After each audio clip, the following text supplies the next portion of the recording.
History repeats itself. History is always happening over and over again. So one of the ways to stop a theme, one of the ways to stop something from reoccurring is to first of all admit it.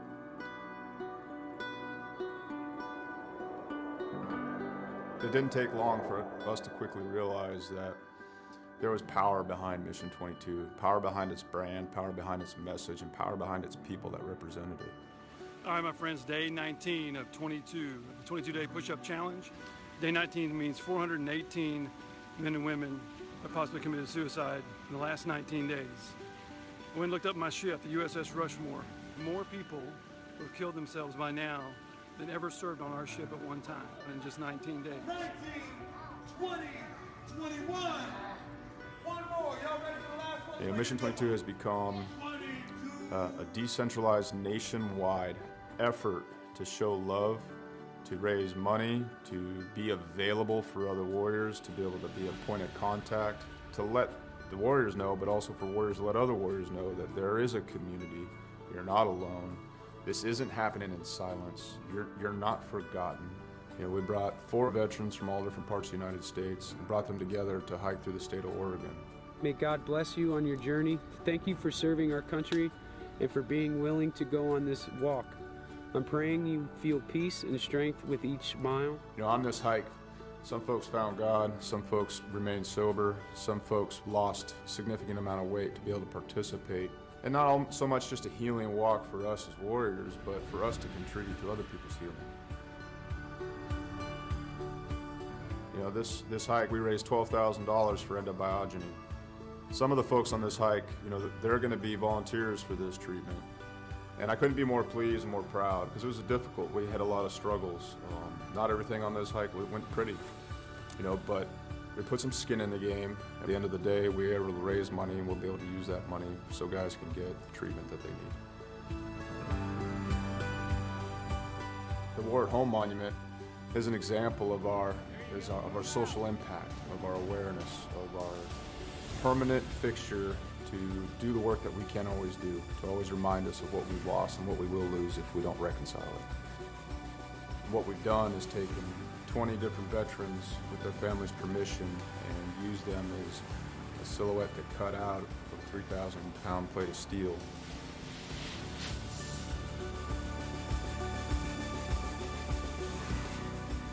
These warriors are placed in a V, and this is to show the size of the problem. This is to show the empty space they leave behind. And it's also to be a constant reminder of what happens when we don't listen to the stories of the warriors that fought in our name.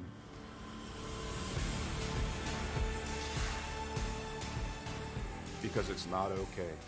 It's not okay that everyone didn't know about veteran suicide. It's not okay that these things were a secret or left unsaid, or that it was shameful. It's not okay that it's shameful to suffer alone and suffer in silence, because if you ask for help, that you're no longer a warrior, that you're weak. Yeah. So I come back and I thought everybody else changed.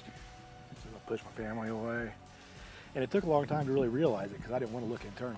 You know, I got my Class A CDL and hit the road. I was on the road for about 8 years trucking. And this makes me think about how insignificant all of the major things going on are. I mean, what, 1 million years ago, that blew up. And, you know, over time became this.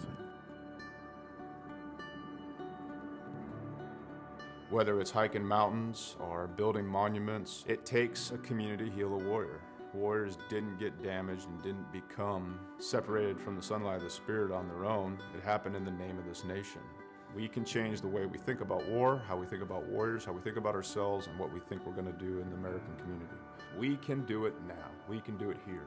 And there's going to be another generation of warriors coming. We can set the tone to create a culture that grabs them up and loves them and smothers them in resources and opportunity right now.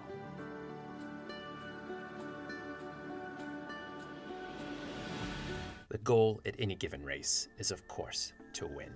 And CrowdStrike, AWS, and DXDT were fortunate to achieve championship-winning results in 2020.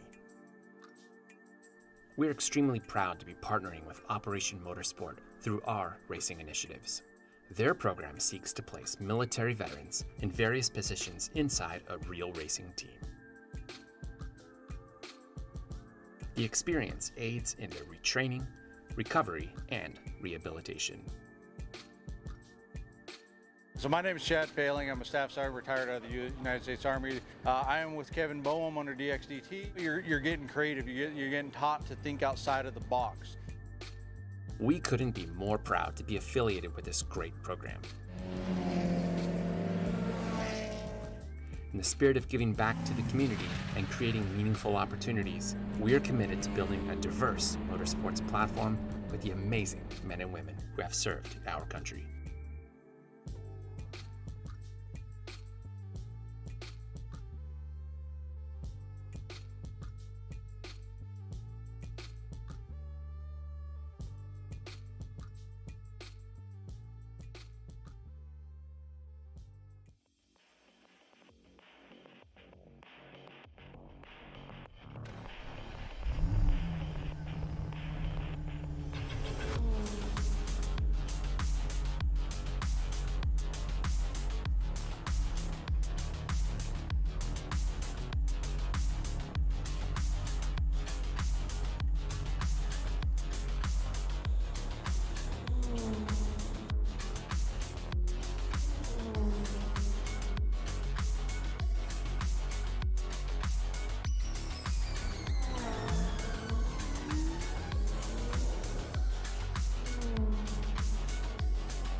When people hear a Till Valhalla project, the first thing they might think of is our shirts.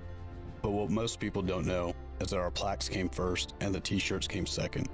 What some people might not know is that the same shirts that we make day in and day out allowed us to do unbelievable things for unbelievable people. Whether it's donating our proceeds to reduce veteran suicide or gifting handcrafted memorial plaques to the families of fallen heroes, these t-shirts simply stand for honor and freedom. Two words that wouldn't exist without our heroes. This makes Till Valhalla Project a place our fallen heroes truly live on forever.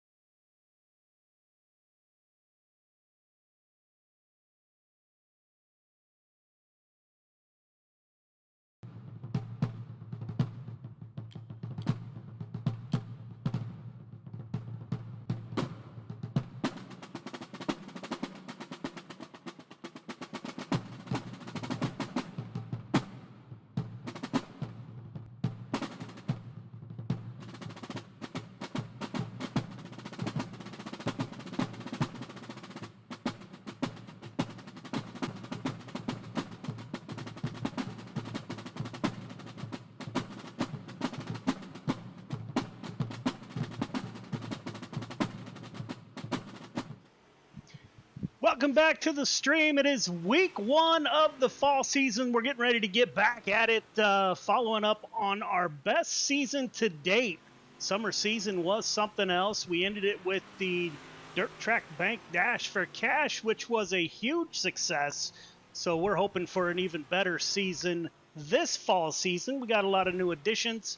Nothing has changed with the broadcast. You'll ride along. We'll talk with the drivers as we go along the night. We'll have a drivers meeting here momentarily, and I will set them up on the grid as we get ready to go live. Again, welcome to Gears Unlimited Friday Night Lights 358 Modifieds, brought to you by A&J Landscaping. I'd like to thank Michael Vitale for coming on board.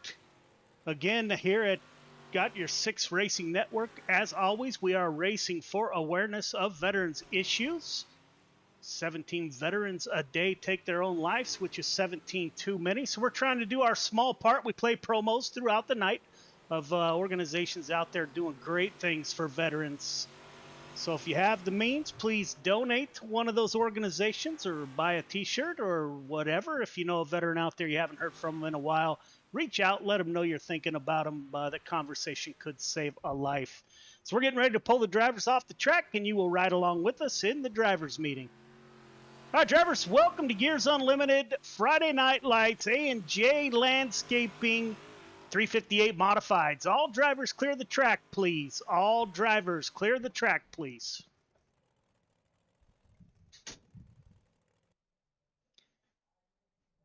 Welcome to week one. We're getting back at it. We got 36 possible positions for the Dash for Cash. That is coming back at the end of the season. Again, you must race in at least 6 weeks of the season, and you must be a feature winner. One thing that we did change a little bit, we are going to fill the field to a minimum of 24 drivers. So points are going to be very important, as those remaining positions will be filled with those with the highest points total. For those of you new, quick rules: no interview if you win a podium and you do not interview, you will get an EOL the following night. No photo on the podium EOL. If you cause 2 cautions in any race, it is a DQ for that division. Intentional contact at any time will get you a vacation. Call-outs on Discord or anywhere. If you, I get it, we're all drivers, get a little bit heated. Keep that stuff to yourself. Let yourself cool down before you message somebody or say anything on our Discord. Not the place for it. If you are not pleased, I get it, but we got to keep it under control.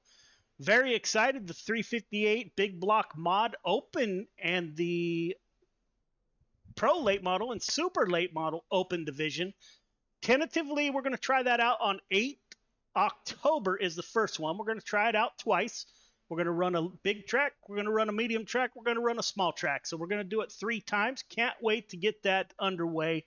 The Dirt Track Bank Premier Dirt E-Series is what it's going to be called. It's going to be open setup, and this season's 3 races will probably be open to all. After that, it's going to be very selective. I don't have anything else, so welcome to tonight. I wish you all the best of luck as you battle for championships and an invite to the Dash for Cash. I will turn it over to our race control folks. I wish you all the best of luck, and let me know if you have any questions. So we got the drivers underway here. That was the drivers meeting, waiting for our race control folks to come on the line. Those folks you will not hear. All right, I did not hear from race control, so I will advance to qualifying. Good luck. Race control did not have any final instructions for the driver. I'd like to thank Top Tier Race Control for coming on board and adminning our sessions for us, so I no longer have to do it. And we're getting ready for our first qualifying. Again, this is week 1. We do have a Dash for Cash at the end of the season. Dirt Track Bank Dash for Cash will be a total purse of $500. Everyone who qualifies will get a payout. We are waiting for the drivers to come out. Got a pretty full field tonight. We did go to a, if you want to race, you got to pay. So that's a first for us. We were kind of nervous about numbers, but it looks like it played out okay.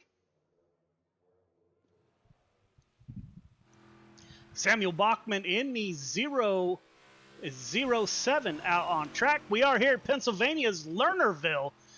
Very tricky 4/10 mile dirt track. It's got steep drop-offs on both ends. So we will see that come into play, I am certain. Anthony Vitale Jr., now Chris Cox, last year's champion, is at the top of the board with a 15.478. We'll follow around with the 33 machine of Travis Anderson. You see, he gets into the wall there a little bit. Coming out of turn 1, he's in the backstretch. Got 2 more corners to come around. Driver from CTM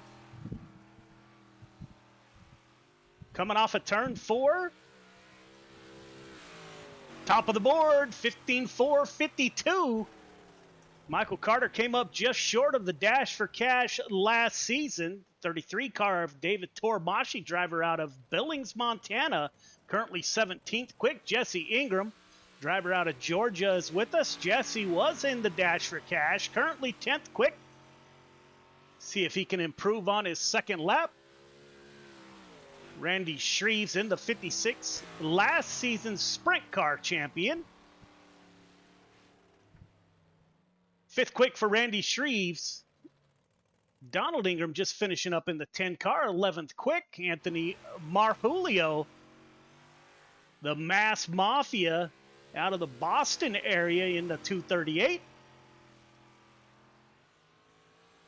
I believe he has a micro sprint in real life.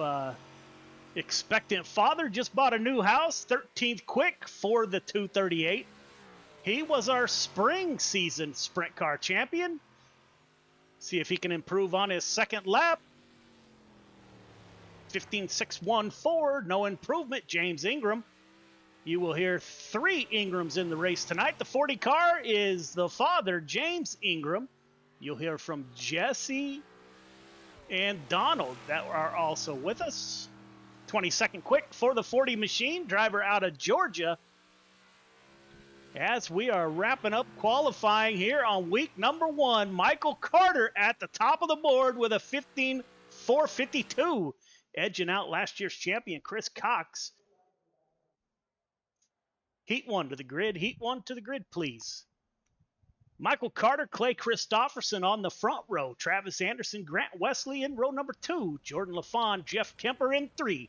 Anthony Morano and James Ingram round out your field of 8 drivers. All right, drivers, welcome to week number 1. Let's get it started.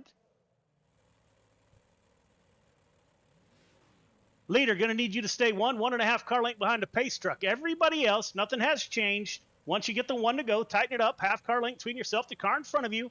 The start is on green. Do not jump the start. Do not pass before the start finish line. You got 8 laps to get it done. Top 4 heading straight to the feature, although I think everyone is headed to the feature tonight. I'll have to check the numbers. Race hard. Race clean. Good luck. Michael Carter ended up winning the Dash for Cash night. He took home first place. Jordan LaFawn, who is also in this field, in the 11 car, driver out of Indiana, he finished second in the Dash for Cash. So got a real stacked field. Watch the 033 of Travis Anderson. That's his teammate right in front of him in Michael Carter.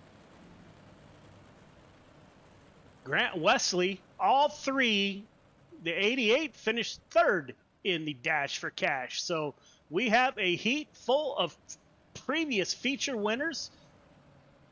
Took home a little bit of cash last season. Hopefully to get that started once again. Pace truck will exit, leaving the field to Michael Carter as they come into turn 3. We should have 2 or 3 heat races. Michael Carter coming off of turn 4, looking for the green flag. Green flag is out. We are underway. Welcome to the fall season. Gears Unlimited Friday Night Lights 15 car dives down low. He's going to slide up and get on that outside. Clay Christopherson with a great run off the top of turn 2. The 51 makes a move. Bumps the 15 off the track. Christopherson to the point. Jordan LaFawn moves up 3 from his starting position. The driver out of Indiana in the 11 machine. He's on the rear bumper up to 51. 88's in the mix.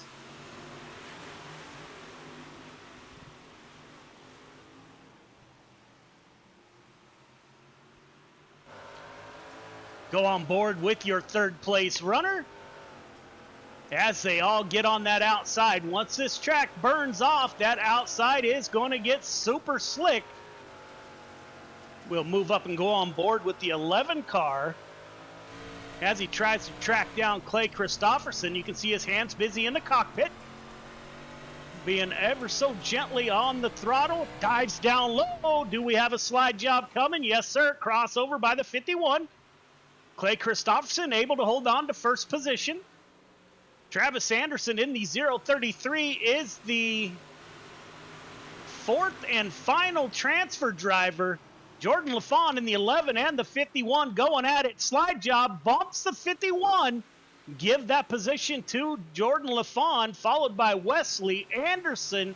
Clay Christopherson, now he has Anthony Morano to deal with in the 32. The Morano Racing driver just celebrated a birthday last week. That is your 4th transfer position. Clay Christopherson holding off the 32 by 4 now. This is the last lap. LaFawn at the front of the field. Wesley in P2. Travis Anderson. Wesley's going to go for the slide job. Over rotates. Loses P2 to Travis Anderson at the line. LaFawn, Anderson, Wesley, Christopherson are your 4 transfer drivers. Great heat race, fellas. Way to start the season. Heat 2 to the grid. Heat 2 to the grid, please. Chris Cox, Randy Shreves on the front row. Michael Vitalik Jr., Donald Ingerman, row 2. Anthony Marjulio, Samuel Bachman in row number 3. David Tormachi will round out your field of 7 drivers. All right, drivers, welcome to heat number 2. Leader, you know the drill. 1.5 car length behind the pace truck. Everybody else, once you get the 1 to go, tighten it up. Half car length between yourself, the car in front of you. The start is on green. Do not jump the start. Do not pass before the start-finish line. You got 8 laps to get it done. Top 4 heading directly to the feature. Race hard, race clean, put on a great show. Good luck.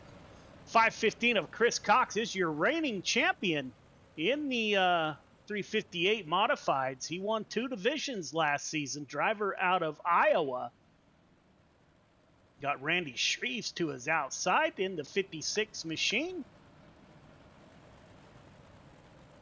Watch that 10 car. He's going to be tough coming on the outside of row number 2.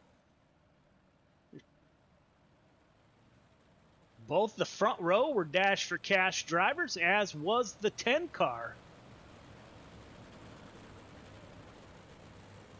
Modifieds are super difficult to control under slow speeds. They do not like to go straight at all. For those of us out here on the West Coast, we don't see modifieds like this out here. Chris Cox coming off of turn 4, looking for the green flag. Green flag is out. Heat number 2 is underway. Great start on the top side by the 56 of Randy Shreves. 5:15 will swing out. We're 3 wide. Anthony Vitali Jr. in the 21 gets into the 10 car. Caution will come out.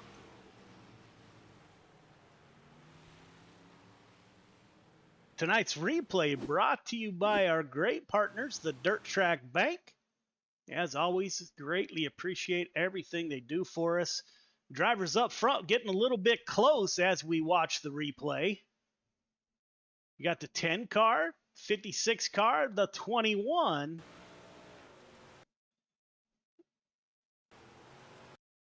Two 1 slides out into the 10. With these open wheel cars, you cannot make much contact, or that is your result. 21 car received an EOL from Race Control.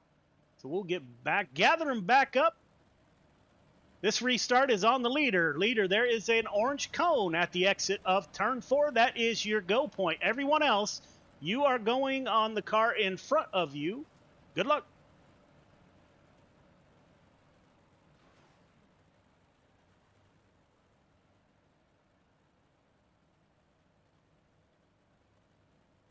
Cox, Shreves, Marjulio, Samuel Bachman. We just got Samuel into the server just this afternoon in the 007 car. Currently in the 4th and final transfer position. We will double up twice. After that, it goes single file restarts. Again, if you're out there, thanks for tuning in. If you're coming back, welcome back. If you're new, welcome aboard. We work 100% off of feedback. If there's something that we are doing you don't like, please let us know. If you like what we got going on, that's important also. You can email me, joe@gy6rn.com. Send us a message on our Facebook page. Maybe this was set up single file. Chris Cox, good start on the top side in the 5:15. He will take a pretty healthy lead over the 56 of Randy Shreves will go on board with the Mass Mafia driver, Anthony Marjulio. Must have got the weekend off. Talked to him last week. He got his car put back together, his real car. Guess he's not going racing this weekend. 07 of Bachman, he moves up. Watch the 07 on the move. Chris Cox at the point, followed by Randy Shreves. Bachman, Marjulio, your top four. 21 car got an EOL. He's still battling back in P5. Donald Ingram in a beat-up race car in P6. David Tormachi rounds out your field of 7 drivers. Up front, working lap 6 of 8, Chris Cox, last year's champion. Having a good first week, picking right up where he left off. Randy Shreves in P2. Bachman. Now Marjulio's going to go down low. Anthony going to try to make something happen. Once that top side slicks off late in the race, that bottom side will come in. Think it's a little bit too early for that. Anthony Vitale Jr. into the outside wall with 1 to go. He was closing in on the 238. Up front, Chris Cox in the 515. 2 more corners to navigate. Comes off a turn 4. Cox, Shreves, Bachman, and Marjulio are your transfer drivers in heat number 2.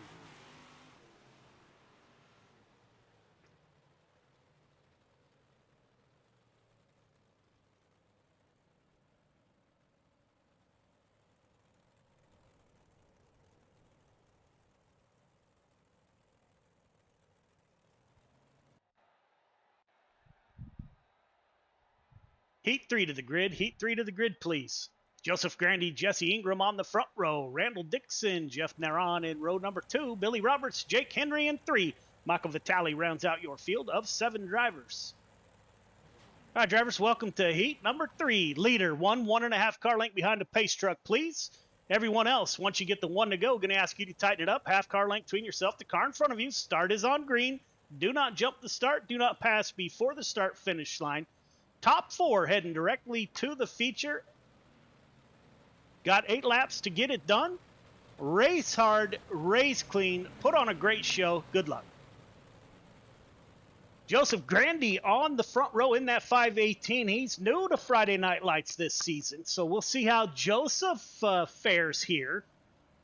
He's got Jesse Ingram to his outside. Once again, we talked about Jesse earlier in that 7 machine. Was in the dash for cash. Like to thank Jeff Naron, not only for a t-shirt order this past week, but he has the 27 car sporting the Got Your 6 Racing Network logo on board, as well as Friday Night Lights. Jeff, thank you so much for your support.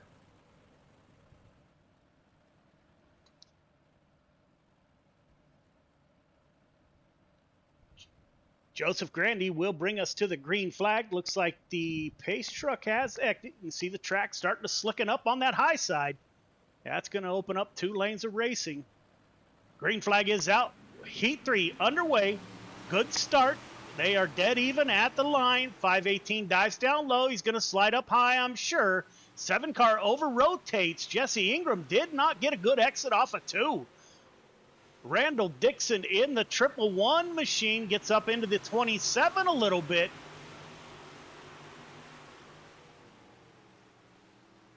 Billy Roberts in the 99. Big shout out. That is the owner operator of Gears Unlimited, title sponsor of Friday Night Lights.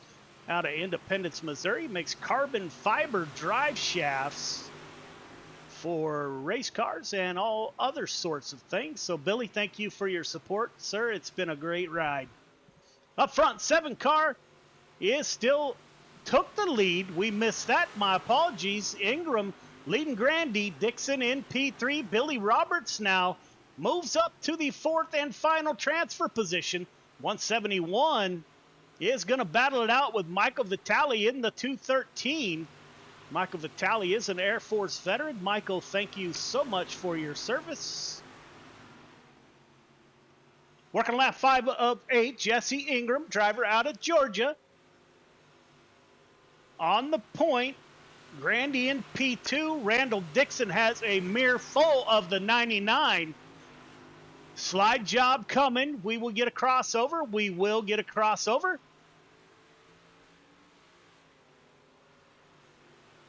Gonna slide up, get into the 99. Let's go on the nose of the 99. Just see what happens here. You can see your top three right in front of Billy Roberts. You see that track starting to slicken up. See how close Billy is getting to that that edge up there. That's turn 2. Right up on the berm for the 99 car. Good looking lap. Up front, Jesse Ingram brings it home. Ingram, Grandy, Dixon, Billy Roberts are your top 4 heading directly to the feature. 3 minutes of warm-up. We will go to 3 minutes of warm-up, so we will be right back.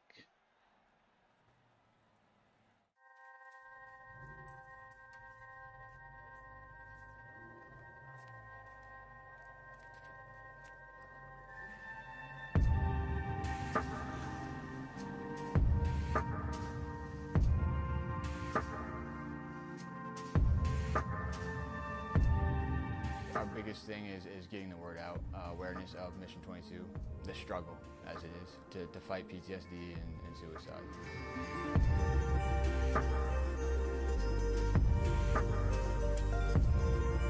My name's Corey Decker. I'm the state representative for Mission 22.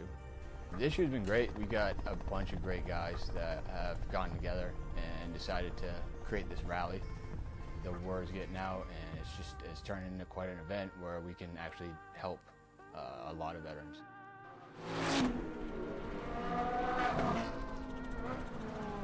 It's a great event, but you really have to go and see it for yourself, and it's really one of those things that's an experience. Just going that weekend, we've seen how it changes people.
Welcome back. It is feature time. Anthony Vitale Jr. in the 21 car was quickest. Feature to the grid, please, in the warm-up session.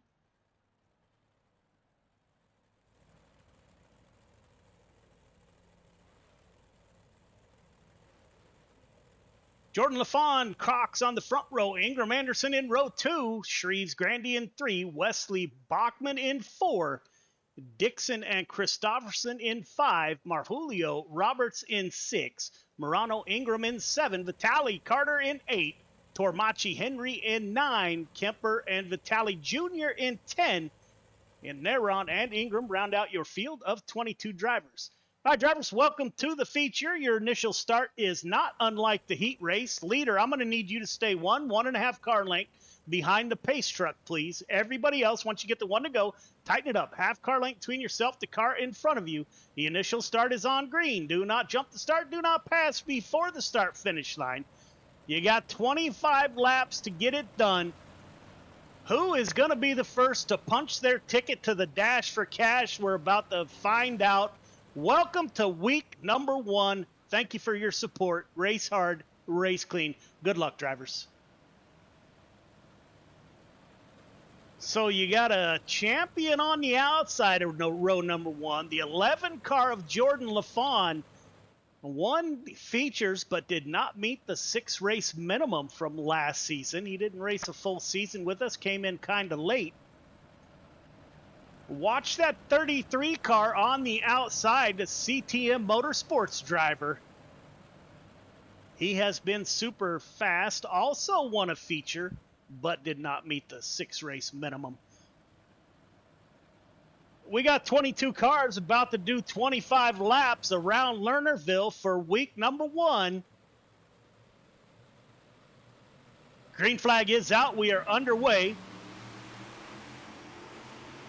LaFawn dives down low. Cox with a good run off the high side. Good start by the 11 car. Cox closes in. They're going to go side by side. Somebody went off the top. I couldn't see who that was back there. Caution does come out, so we are about to figure out who it was. Again, replays brought to you by the Dirt Track Bank. You got the 21, the 181. Jeff Kemper on the inside in the 181, driver out of Oregon. Looks like the 33 over rotates, and no place for those other drivers to go. Around goes the 181. I saw somebody also go off the top. That might have been Michael Carter.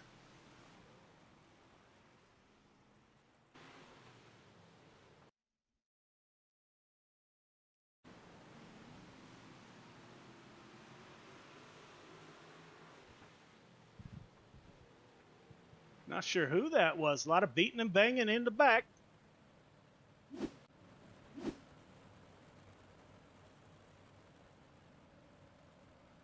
Jordan LaFawn up front.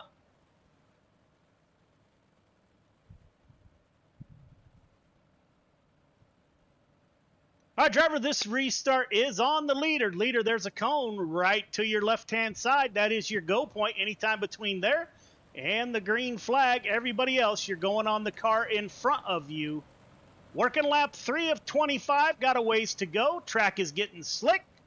Race hard, race clean. Good luck.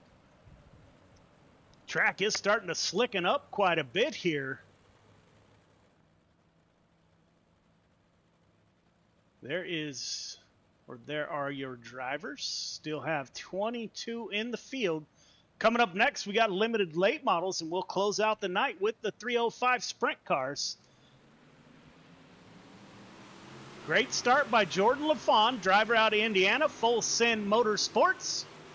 He's got your champion from last year, 88, makes contact with the 515.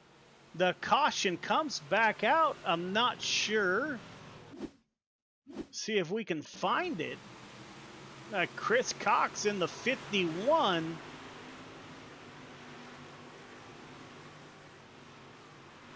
.238 contacts at 56. Clay Christopherson just is involved in an accident not of his own causing. Jordan LaFawn still at the front of the field.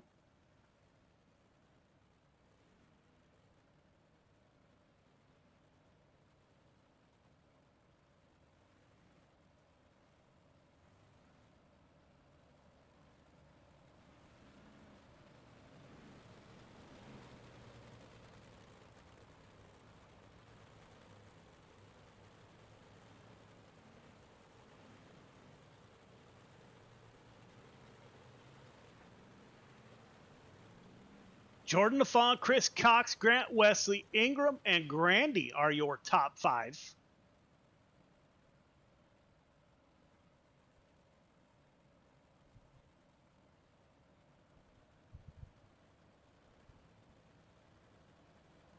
We should have 2 double file restarts and then go single file, so it looks like I messed that up when I set up the races this week, so note to self, got to get that right.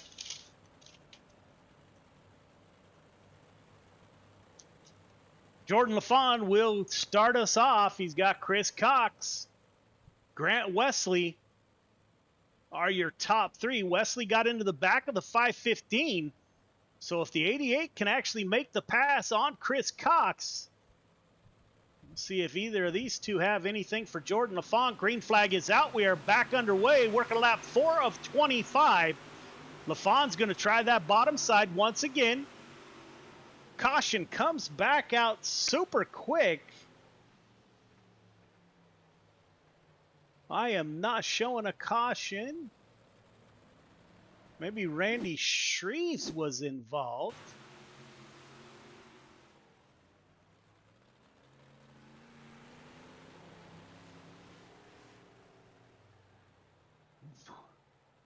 Lernerville is kind of different than any other track. If a driver pulls up to let the field pass, it will give you a caution at pit exit for some reason. I'm not sure why, but it does, and that's exactly what happened.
Jordan LaFawn will start on the point. Got the 7 car of Jesse Ingram to his rear bumper. The 88 of Grant Wesley. Both those cars have been super quick.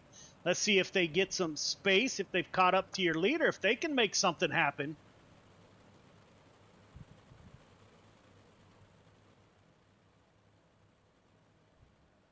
Track starting to get pretty burnt up. Saw a couple of cars go down low.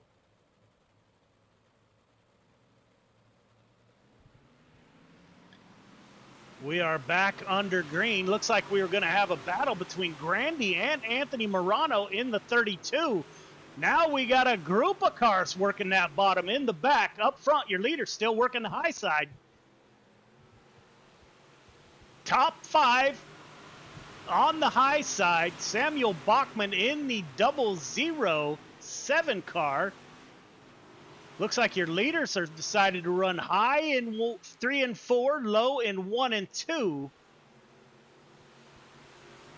We have got nose to tail. The best battle up front looks like to be between the 32 and the 88. Anthony Morano still working that high side.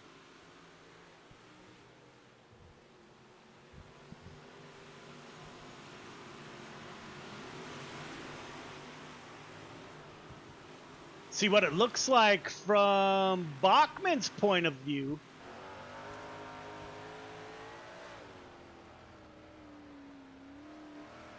Hear him all the way off the throttle.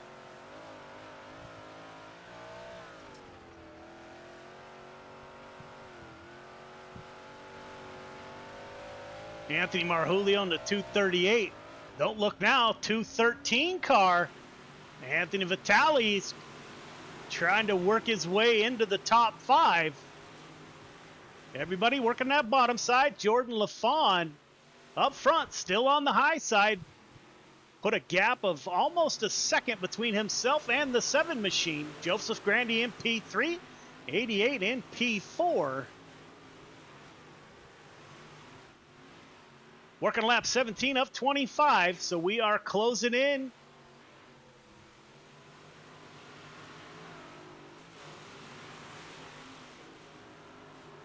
Jordan LaFawn's about to come up on lap traffic here. See how your leader gets through traffic.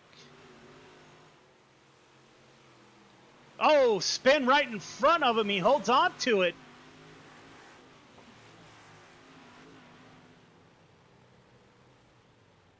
That was James Ingram. No need for a replay. Saw it right in front of your leader on lap 19 of 25. So Jordan LaFawn able to hold off all challengers. Looks like the 518 of Joseph Grandy moved up 1 position. Driver's waiting for the pace truck to come out.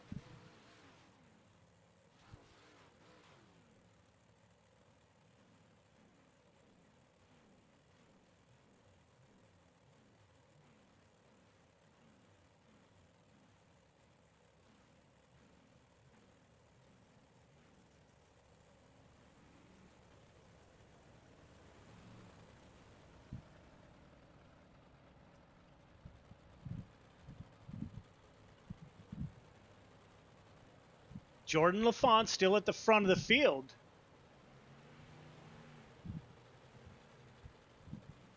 See a special guest of the 11 in the audience tonight, Pete Fitzsimmons. That is the grandmother of Jordan LaFawn. Thank you, ma'am, very much for tuning in and supporting us. It's always great to see family members tune in and cheer on their favorite driver.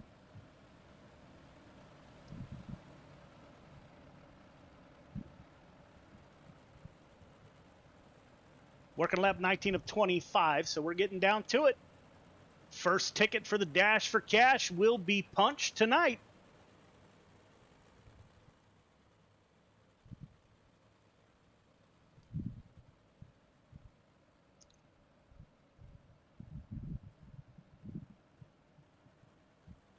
Pace truck is off, leaving the field to the 11 car. 7 car closes up tight. Let's go on board. See if Jesse Ingram has anything for LaFawn. Not a bad line. Both drivers trying the bottom. And up on the top shelf in 3 and 4. Boy, that was close. We'll go on the right rear of the 7 car for this next corner to see how close he is getting to that edge. Right up on the cushion. You could not get any closer. He's under attack from Joseph Grandy, driver coming to us from the Coast to Coast Racing League. Joseph, welcome to the show. Great run, my friend. Up front, Jordan LaFawn leads the way. Jesse Ingram, Grandy, Wesley, Morano are your top 5. 007 over the top. Caution will come out. Samuel Bachman pushed the edge just a little too hard. Coming into turn 3, up on the cushion. Just can't hold it. Not much damage on that car, so he should be able to get back in the race.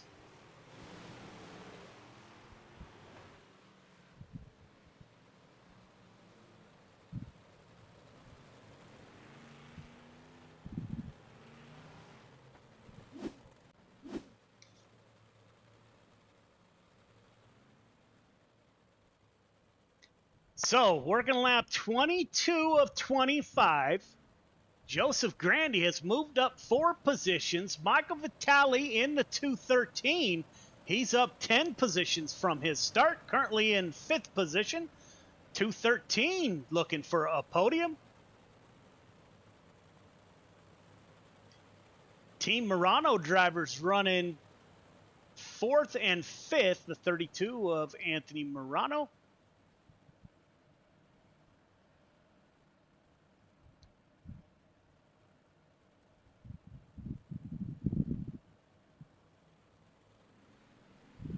Green flag is out. We're back underway. Got 3 laps to get it done. Somebody's still working that high side. I didn't see who it was. That's Anthony Morano. He's been up there all night. He's going to stay with it. Your leaders on the high side in 3 and 4. Michael Vitale is working that bottom side, trying to get underneath his teammate, the 32 car. Michael Carter worked his way back up 10 positions from his start in that 15 machine. We got 1 to go. Jordan LaFawn, he goes down low to block the 518 of Grandy. What happened here? Coming to the line. 2 more corners to get through. LaFawn, Grandy, Wesley are your top 3.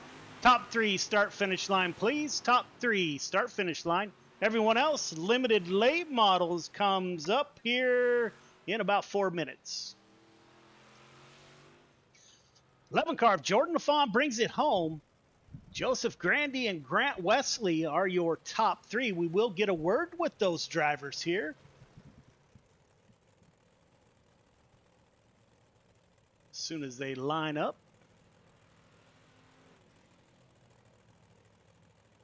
All right, fellas, don't forget interviews.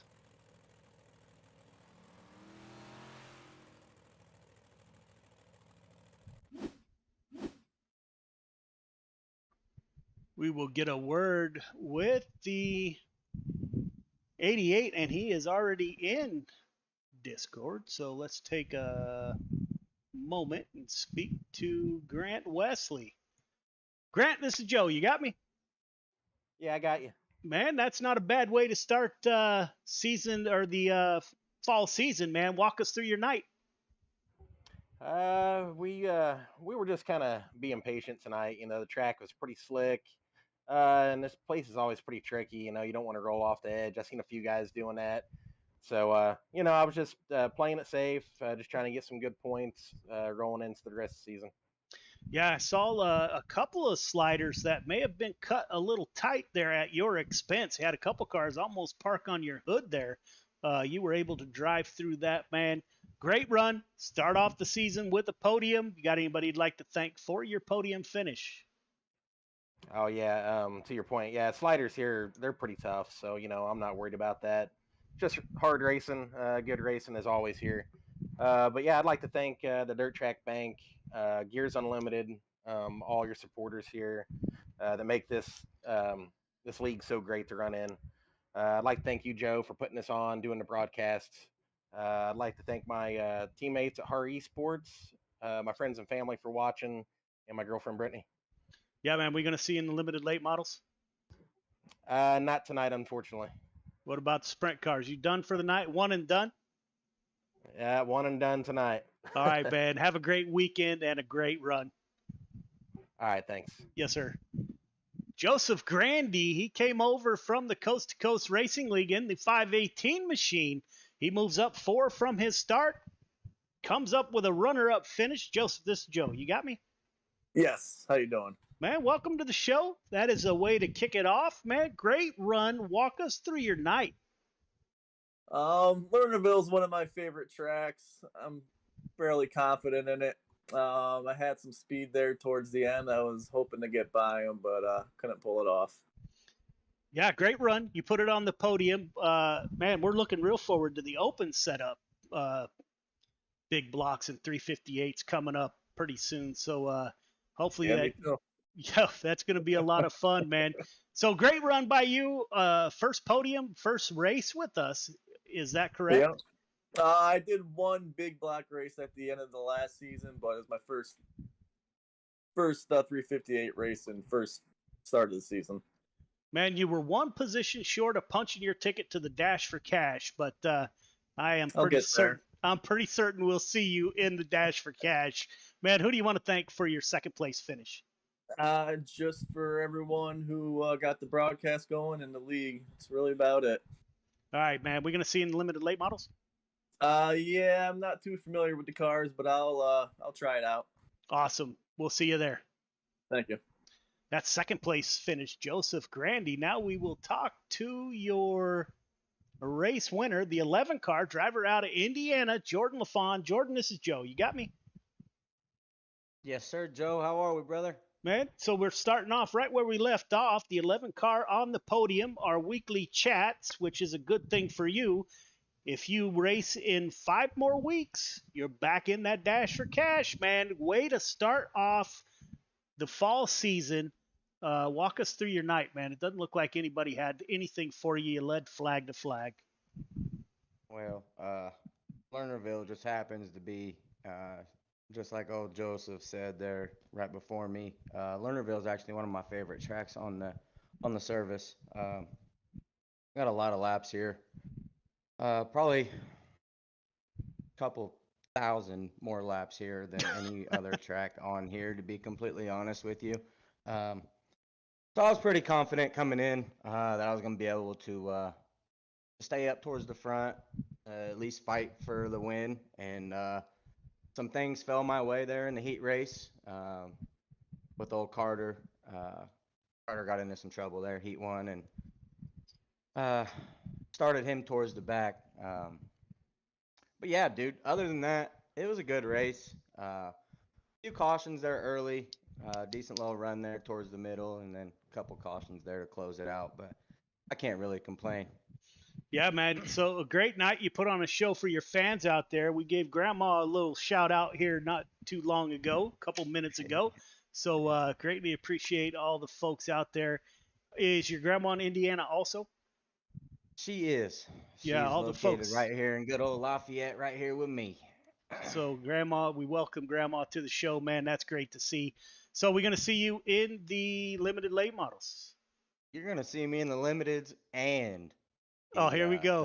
Here we go. Baby. Yeah, we picked them up for the Dash for Cash, and I'm here to stay, Joe. You can't get rid of me that easy, brother. Who do you want to thank for your victory, man?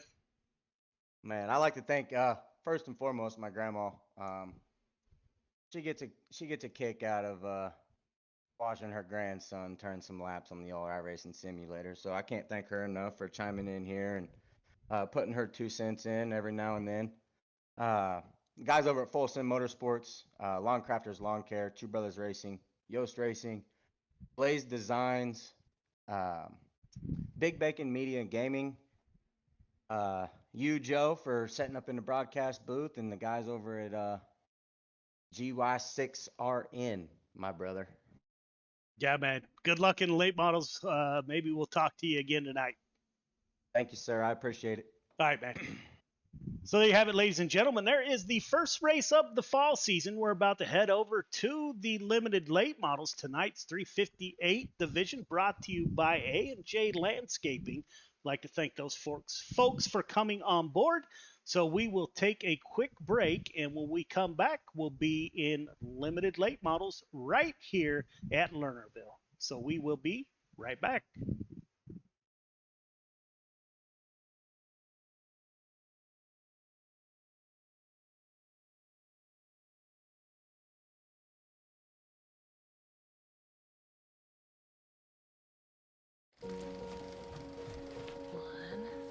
Two, three.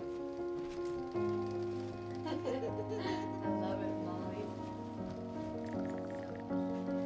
They say it's a matter of time, 1,000 days and the sun won't shine before I come back to you. For your love I will go far, I wanna be wherever you are. I know I'm coming back for you. Brother, it's good to see you. Our love is a river long, the best ride in a million wrongs. I know I'm coming back to you. And I'm happy, nothing's going to stop me.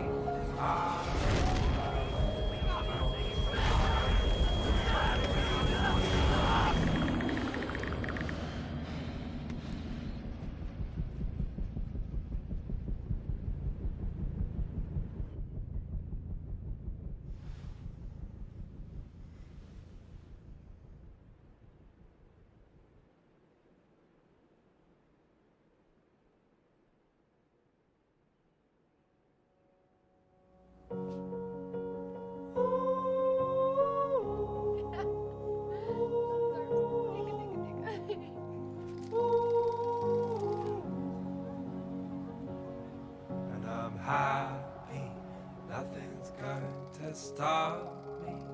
I'm making my way home. I'm making my way.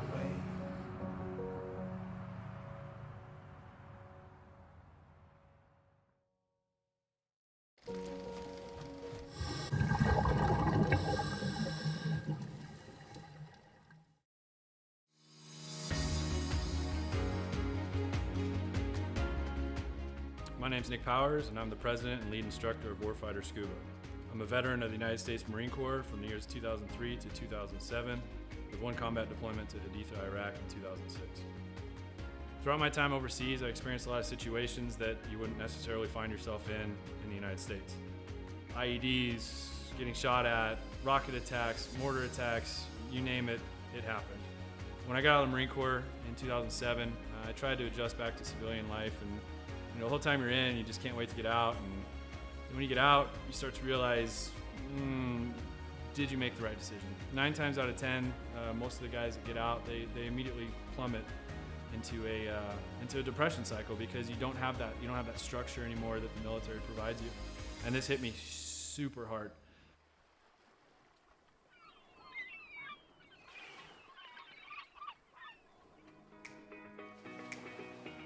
We moved to one of the #1 top dive destinations in the entire world, and I figured I'd start getting back into scuba diving. And after our first couple dives, I realized how peaceful it was underwater and how none of my problems followed me. You're just there in the present moment. I had the idea for Warfighter Scuba, and I kind of hinted at it, and they said, "You go for it." And that's basically how Warfighter Scuba was born.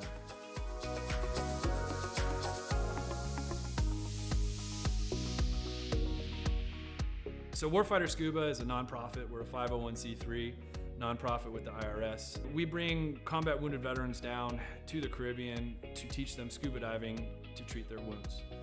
Whether their wounds are physical or mental, such as PTSD, scuba diving is a extremely therapeutic activity for mental stressors and for physical ailments. Mentally, as soon as you go underwater, your body just reacts. It's not normal. You're not meant to breathe underwater. Automatically puts you into the present moment.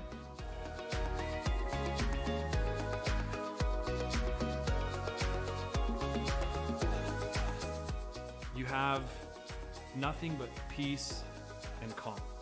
This ability to separate yourself from reality really allows veterans to find out what their trigger mechanism might be for their particular mental stressors.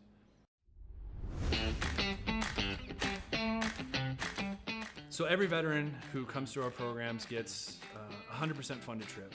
Each veteran also receives a round-trip ticket from their home of record. That ticket will bring them straight into Roatan, and their entire week stay, their hotel, their meals, their snacks, everything's paid for. And so that veteran can get an entire week away from reality and completely separate from any kind of problems they might be facing at home. So each veteran receives very private and intimate training sessions when they come down to Roatan. You know, we first start in the pool, we do some confined water skills, we'll then switch out to the open water dives. From that point on, it's not even training anymore, it's just fun. It's learning on a level that I don't think most people have experienced before. We do all the certifications for them that we can in a week at their pace, you know, from open water to full face mask to nitrox. Every trip that we have, whether it's one veteran or 4 veterans at a time, we just have a blast. You know, there's no bad karma. We've seen sharks, we've seen turtles. I mean, we've seen 4 eagle rays at once. I mean, just the things that happen when we're in the water together are truly, they're just unbelievable. The dedication that these vets have now to scuba diving and to wanting to come back and to help other veterans experience what they've experienced, it hits me in the heart more than most things have ever hit me in my heart. It's truly an honor to take, you know, these heroes into the water. It's really cool to see the transformation that happens to them, you know, from being, oh my gosh, you know, I don't know if I'm gonna be able to do this. You know, I've gone snorkeling a few times, or, you know, I'm not that good of a swimmer. And the funny thing about scuba is none of that matters. You know, you're completely weightless in the water. You could come down and have 0 experience in the water and be one of the better scuba divers out there.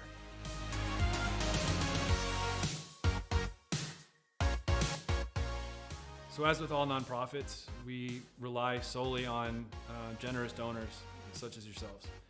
None of these programs could exist without people who are willing to give some of their hard-earned money up to save veterans who might be struggling with everyday life and have that unfortunate thought of suicide.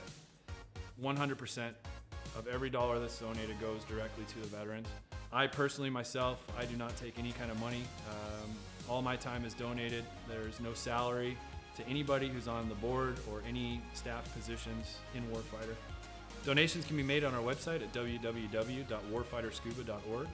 And remember, every donation is 100% tax deductible.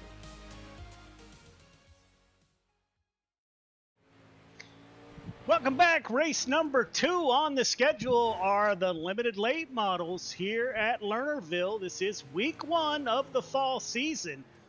Looks like we currently have 18 cars in the field for tonight. We're getting ready to call the drivers off the track for a driver's meeting. If you're out there, you tuned in, greatly appreciate it. We're about to get race number 2 underway. After this, we do have the 305 sprint cars that will close out the show tonight. Randy Shreves currently at the top of the board in practice. Get all drivers clear the track, please. All drivers clear the track.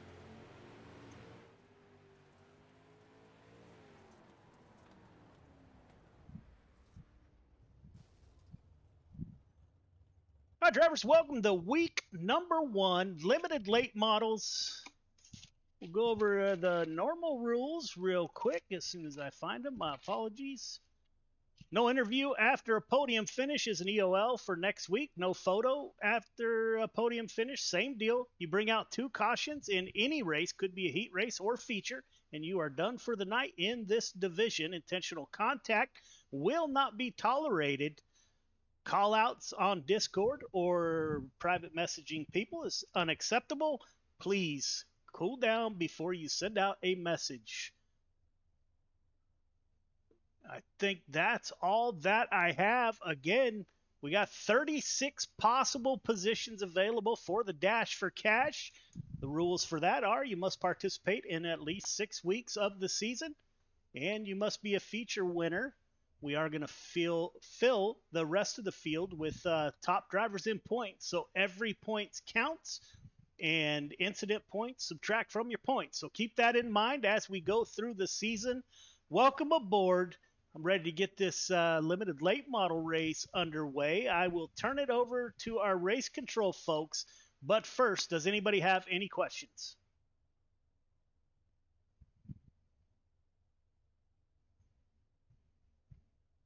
None heard. I'll turn it over to top tier race control if they have anything.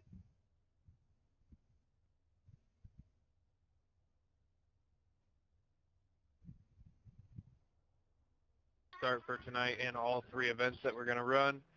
Again, the restart cone is exiting turn 4 on the inside wall. Do not go until then. Leader, you can go whenever on a restart. Just every start or restart has to be 35 miles an hour. Other than that, I wish you all the best. Good luck. All right, gentlemen, we're advancing to qualifying. Good luck.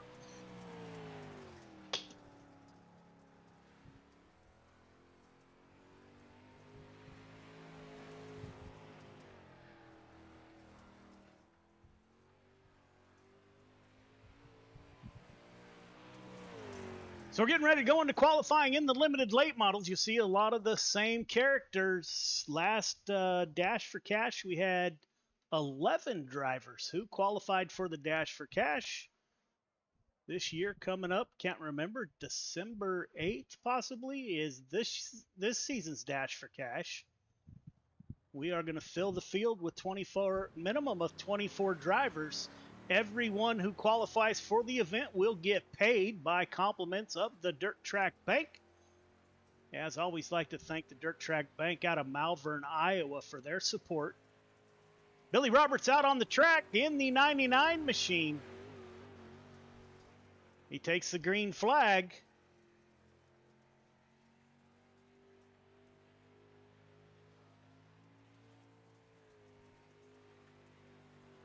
Coming for his first time lap for the 99.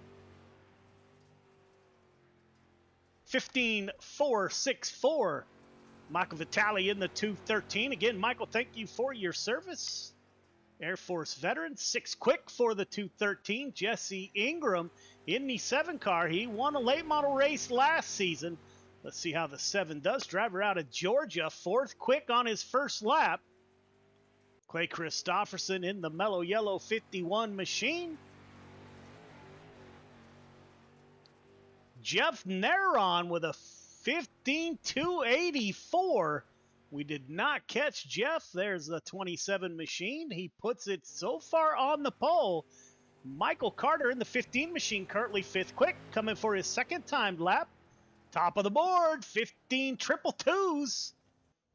Samuel Bachman just finishing 6th quick. Anthony Marjulio in the 238 coming out for his laps.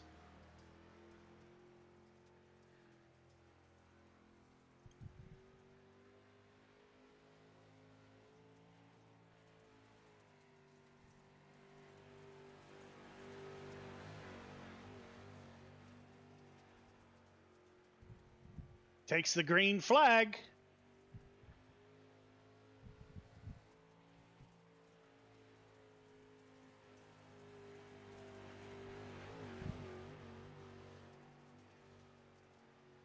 Second quick for Marjulio on his first lap with a 15.257.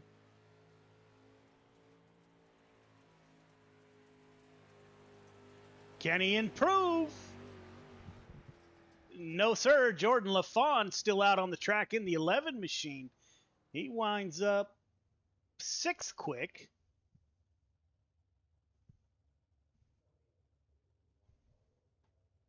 Jason Hines is with us, driver out of Canada in the 66 machine. Coming for his first time lap. 19 cars in the field tonight.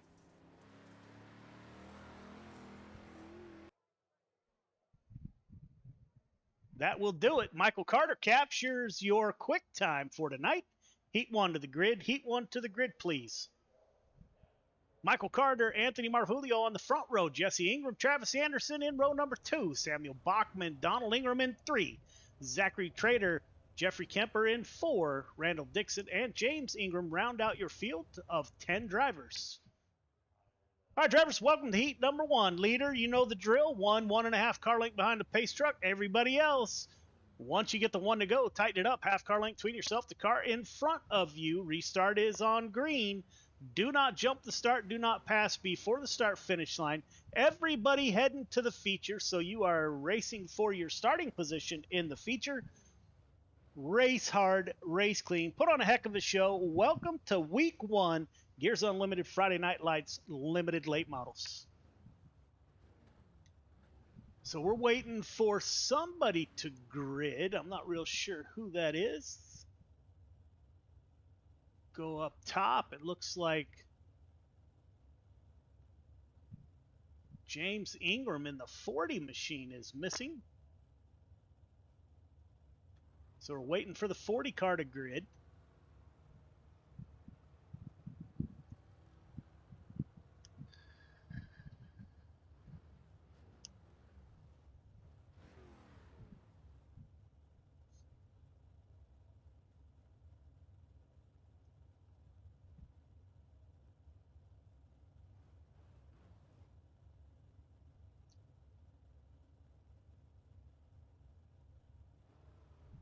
There is the 40 car. We have a full grid of 10 scheduled, 10 in the field.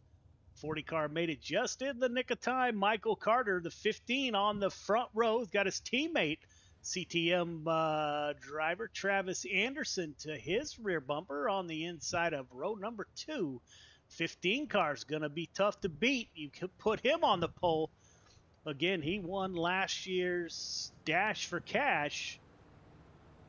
Our Dash for Cash will be the same format. We will run 358 modifieds, followed by limited late models, close out with 305 sprint cars. Best average finish by all drivers is how payout is determined. It was a great show last week, so we are going to bring it back. Can't wait till we get there, but until then, we have 12 weeks to get through. Michael Carter on the front row. You can see the pace truck still out on the track. Pace truck should exit this time by. Carter's teammate isn't on his rear bumper. Travis Anderson's on the outside of row number 2, so the 7 car has a win in the limited late model division last season, so we will see how this plays out. The 007 of Samuel Bachman with us, the 78 car. Up front, pace truck is off. Michael Carter bringing us to the green flag. Green flag is out. We are underway.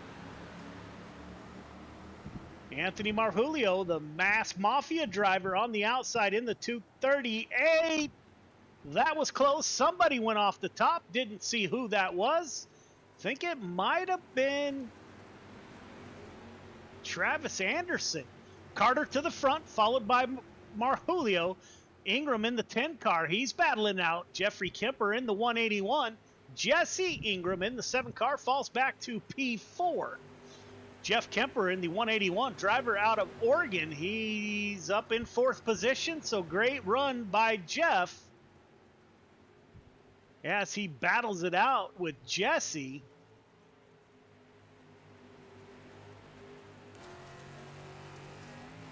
Go on board with Jesse Ingram.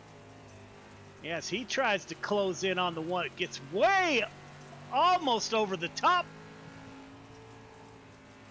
Up front, we're nose to tail. Marvulio is able to close that gap between himself and the 15. Donald Ingram right in tow. We are nose to tail, working lap 5 of 8. Randall Dixon in the 111 car, battling it out with the 40 of James Ingram. That is for 6th position.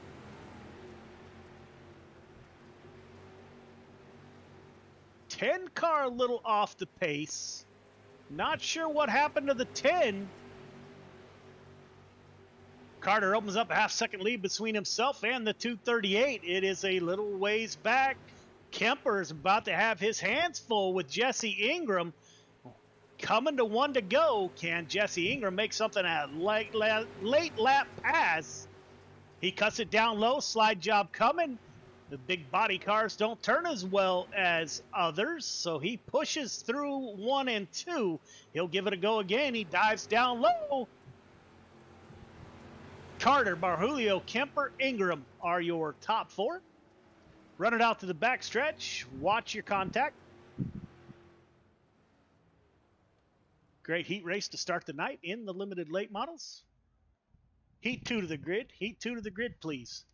Randy Shreves, Jeff Neron on the front row. Jordan LaFawn, Chris Cox in row number 2. Joseph Grandy, Billy Roberts in 3. Michael Vitale, Clay Christopherson in 4. Jason Hines rounds out your field of 9 drivers.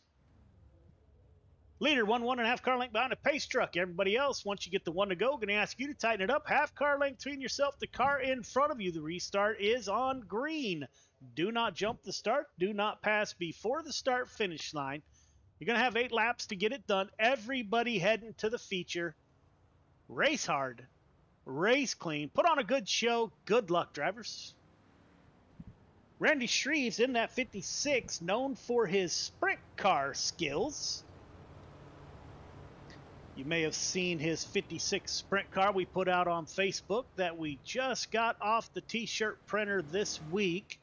Have not got that in the mail to him. Did not get his address until too late, so we'll get that out this week. Congratulations on your championship in the sprint cars, Mr. Shreves. Jeff Neron to his outside in the 27.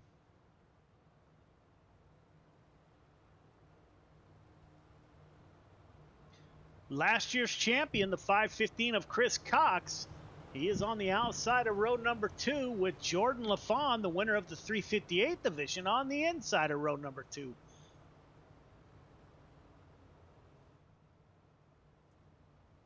Pace truck will exit, leave the field to Randy Shreves as he's coming through turns 3 and 4, looking for the green flag.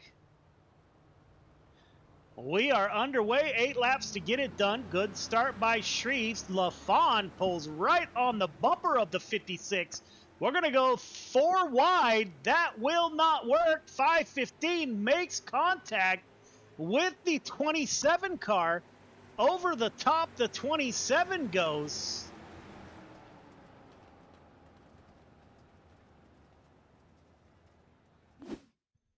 Let's take a look. That was a wad of cars.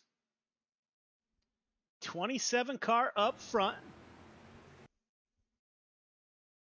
Just heard the 515 was given an EOL.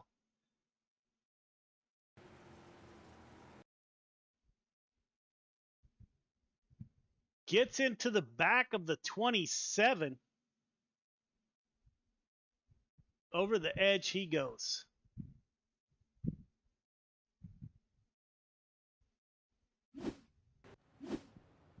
Up front, Randy Shreves leading the way. It looks like we got some impatient drivers here. Start of heat number 2 of the limited late models.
You can hear him working the throttle.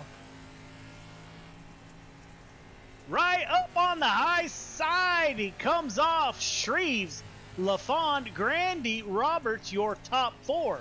Run it out to the backstretch, please.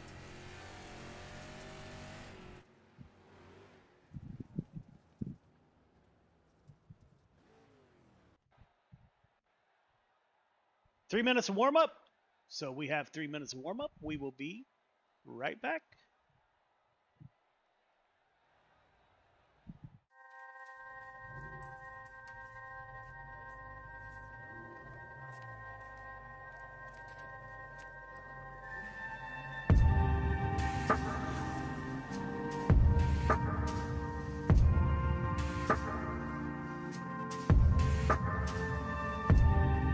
Our biggest thing is getting the word out, awareness of Mission 22, the struggle as it is to fight PTSD and suicide.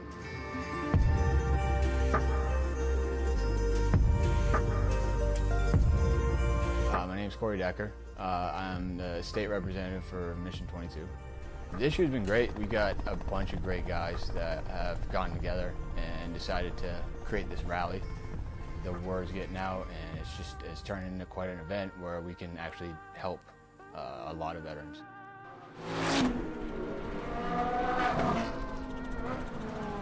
It's a great event, but you really have to go and see it for yourself, and it's really one of those things that's an experience. Just going that weekend, we've seen how it changes people.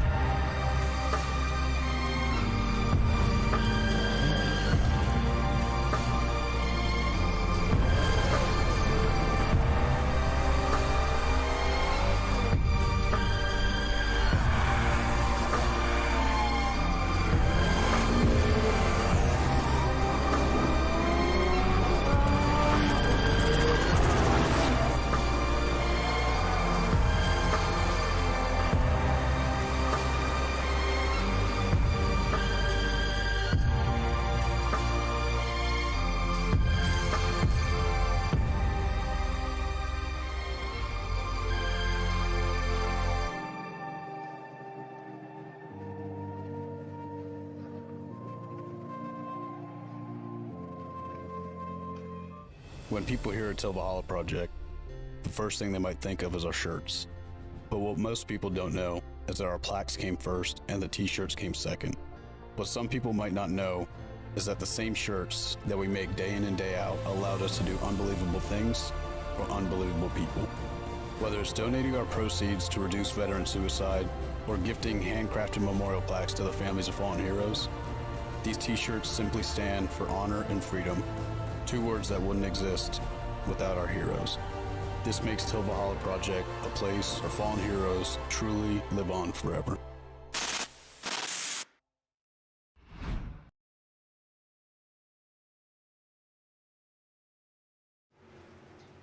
Welcome back. We're getting ready to go feature racing Joseph Grandy at the top of the board in warm-ups with a 15.436, followed by Jesse Ingram, Marjulio, Cox, and Michael Carter. So we got 25 laps for the limited late model feature, as we did with the 358s. Feature to the grid, please. Michael Carter, Randy Shreves on the front row, Anthony Marjulio, LaFon in row 2, Kemper, Grandy in 3, Ingram, Billy Roberts in row number 4, Donald Ingram, Chris Cox in 5, Randall Dixon, Jason Hines in 6, Travis Anderson, Michael Vitale in 7, Zachary Trader, Jeff Neron in 8, Samuel Bachman, Clay Christopherson in 9, James Ingram rounds out your field of 19 drivers. All right, drivers, welcome to the feature. Got 25 laps to get it done. Leader, stay 1.5 car length behind the pace truck. Everyone else, once you get the one to go, tighten it up. Half car length between yourself, the car in front of you. Start is on green. Do not jump the start. Do not pass before the start finish line. Race hard, race clean. Good luck. That 15 car on the inside of row number 1 is going to be a tough customer to deal with. I know he wants another payday, so he will do his best to punch his ticket to the dash for cash by winning this feature race. The 15 and the 11 on your screen, neither one of those drivers had wheeled a sprint car before until the Dash for Cash. Matter of fact, the 11 car of Jordan LaFawn bought sprint cars after the limited late model race last week. Jumped into the Dash for Cash, did a splendid job, ended up second in the points. If it weren't for incident points, he would have taken home first place. So incident points, very important. Michael Carter, Randy Shreves on the front row.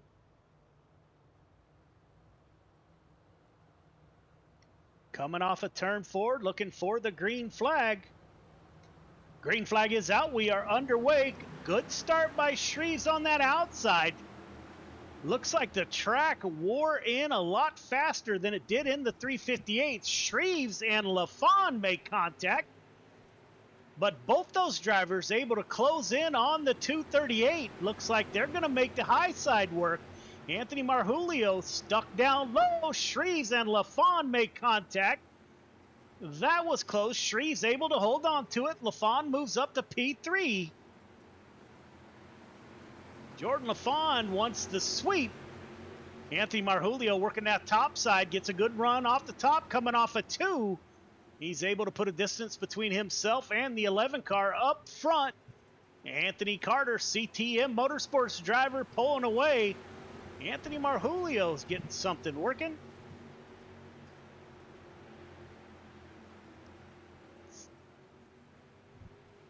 LaFawn with the slide job gets a bump from the 238. The back of the pack, Donald Ingram battling it out with last year's champion. Behind them, Billy Roberts in the 99. The 033 of Travis Anderson battling it out. Michael Vitale has his hands full. Him and Jason Hines going at it. Jeff Neron in the 27 trying to come back up through the field. It looks like Vitale went around.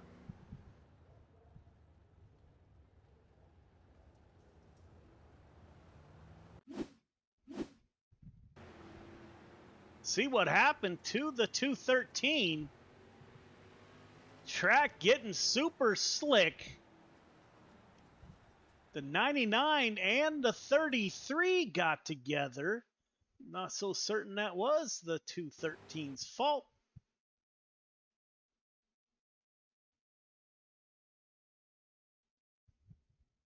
Billy Roberts gets a little bit loose on that top side.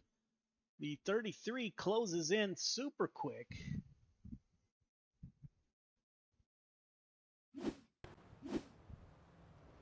Michael Carter at the front of the field, working lap 7 of 25.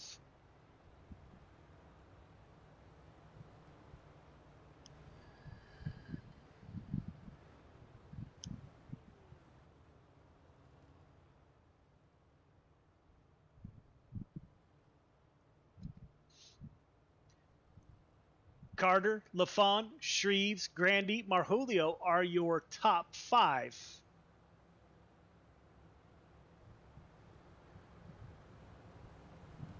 The 99 received the EOL, so put Billy Roberts in the back of the field. If you are new to iRacing, you get 2 quick repairs. If your car is super damaged, you can go in the pits twice. After that, it is all she wrote. You got to drive what you got.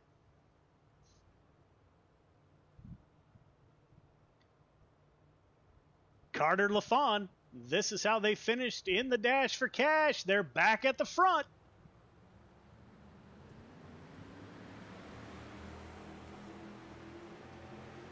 Both drivers dive for the bottom. Good drive off the bottom of 2 by the 15. Randy Shreves in P3, about to have his hands full with Joseph Grandy. Shreves right up on the edge. He makes it work. He's got the 238 of Anthony Marjulio coming with him. The 7 car of Jesse Ingram. He's going to work the bottom side. You can see that top side getting wore out.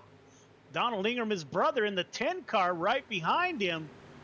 515 working the middle lane. So we have 3 lanes of racing. Got a couple of cars up top. Couple down low, the 515 running the middle. And I can tell you from past experience, there is grip in that middle sometimes. LaFawn now closing up on the back of the 15 of Carter.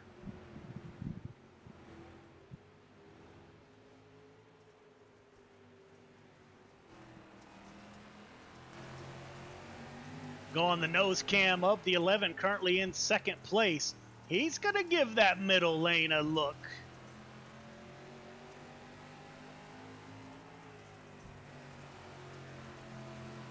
Right up to the rear of the 15. Let's go on board with Michael Carter. You hear him working the throttle through the slick.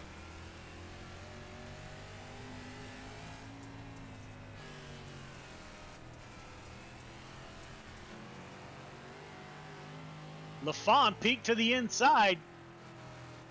The 56 car, Randy Shreves, he's starting to get racy. Top three have pulled away from the field a little bit. Anthony Marjulio in the 238, currently in P4. He raced only one race with us last season. He is back with us, though. All kinds of contact made. Marjulio, the 7, Grandy. Caution comes out. No need for a replay on that one. That will put LaFawn back on the rear bumper of Michael Carter.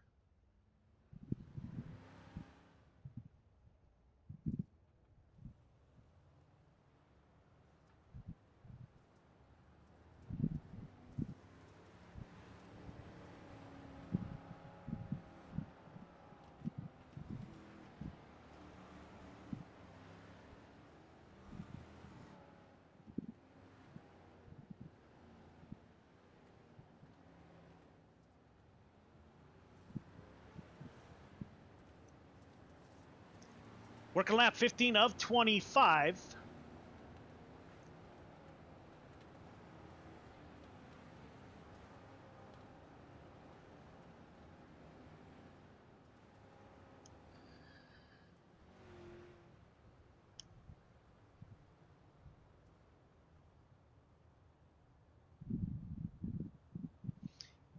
Pace truck did exit, but they did extend the caution by one lap.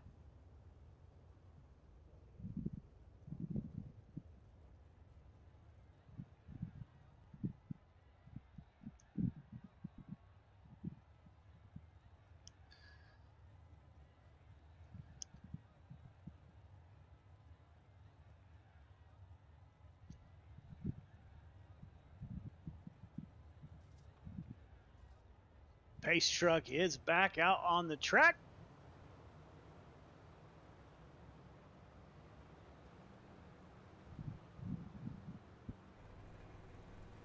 On board your leader here.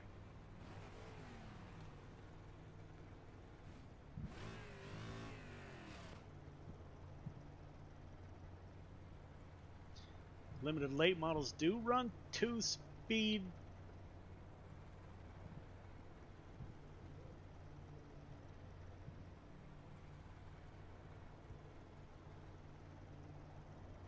Working lap 15 of 25.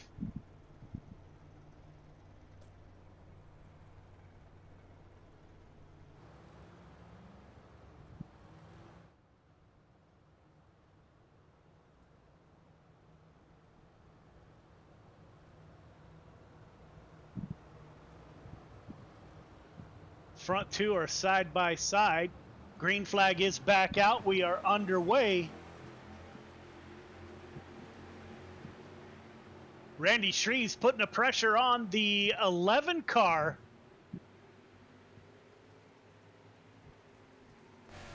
Working that high side. Again, he's known for his sprint car prowess, but he's getting it done in the late model.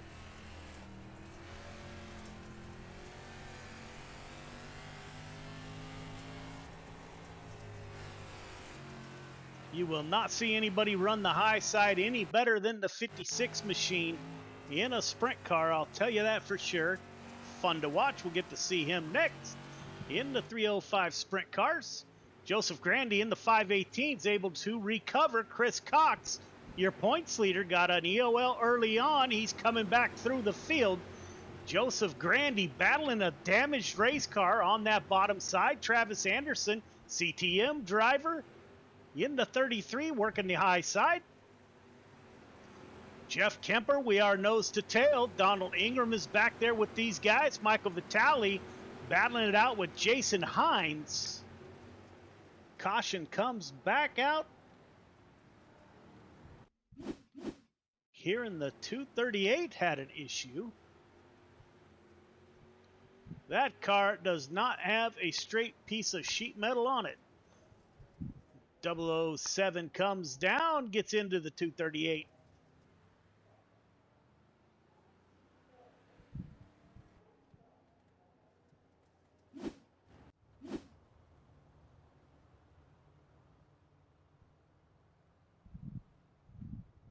Jordan LaFawn was able to make the pass for the lead,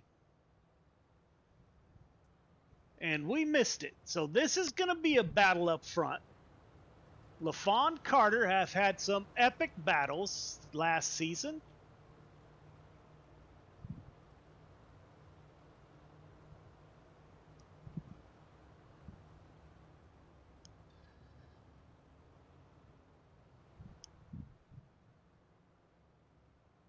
Jordan LaFawn will take us to the green flag.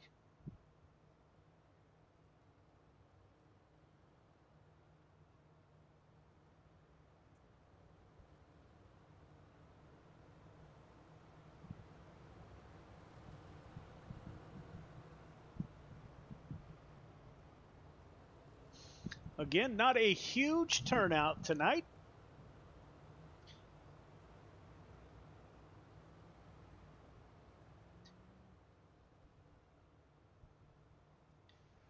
Jordan LaFawn, Michael Carter, Randy Shreves, Chris Cox, Travis Anderson are your top 5. 515 is last season's champion in the limited late models.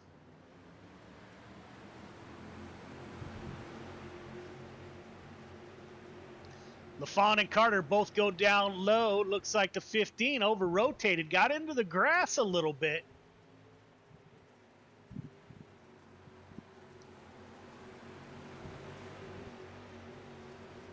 Working lap 21 of 25. They're working the bottom of 1 and 2, top of 3 and 4. 15 is able to stay with the 11 that time. And that was close. He tucks in behind the 11 car.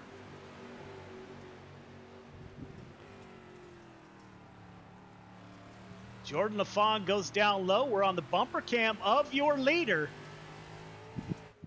Here we go. Slide job coming. Is there room?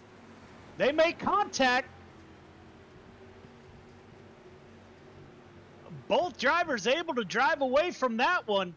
Working lap 23 of 25. Is the 15 car damaged, or can Michael Carter generate another attempt at the lead? And meanwhile, Chris Cox and Randy Shreves battling it out for P3. Your champion moves up to P3. Randy Shreves over the top in the 56. You can see that 15 car's bent up while the 11 is straight as can be. Last lap. This is going to be the turn to get it done. LaFawn, Carter, Cox are your top 3. Top 3 start finish line, please. Top 3 start finish line.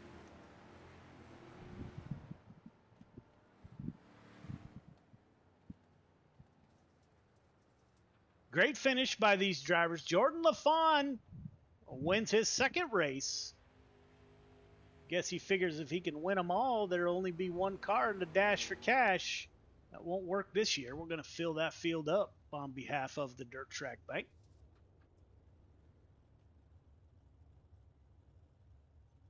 All right, drivers, don't forget to go up for your interviews. We will get a word with these top 3 here momentarily.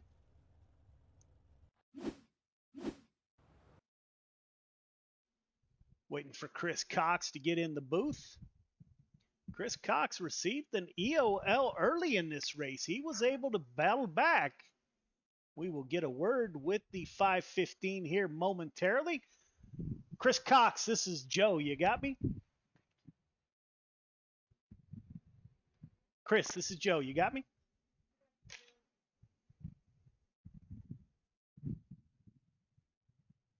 Looks like Chris Cox disconnected.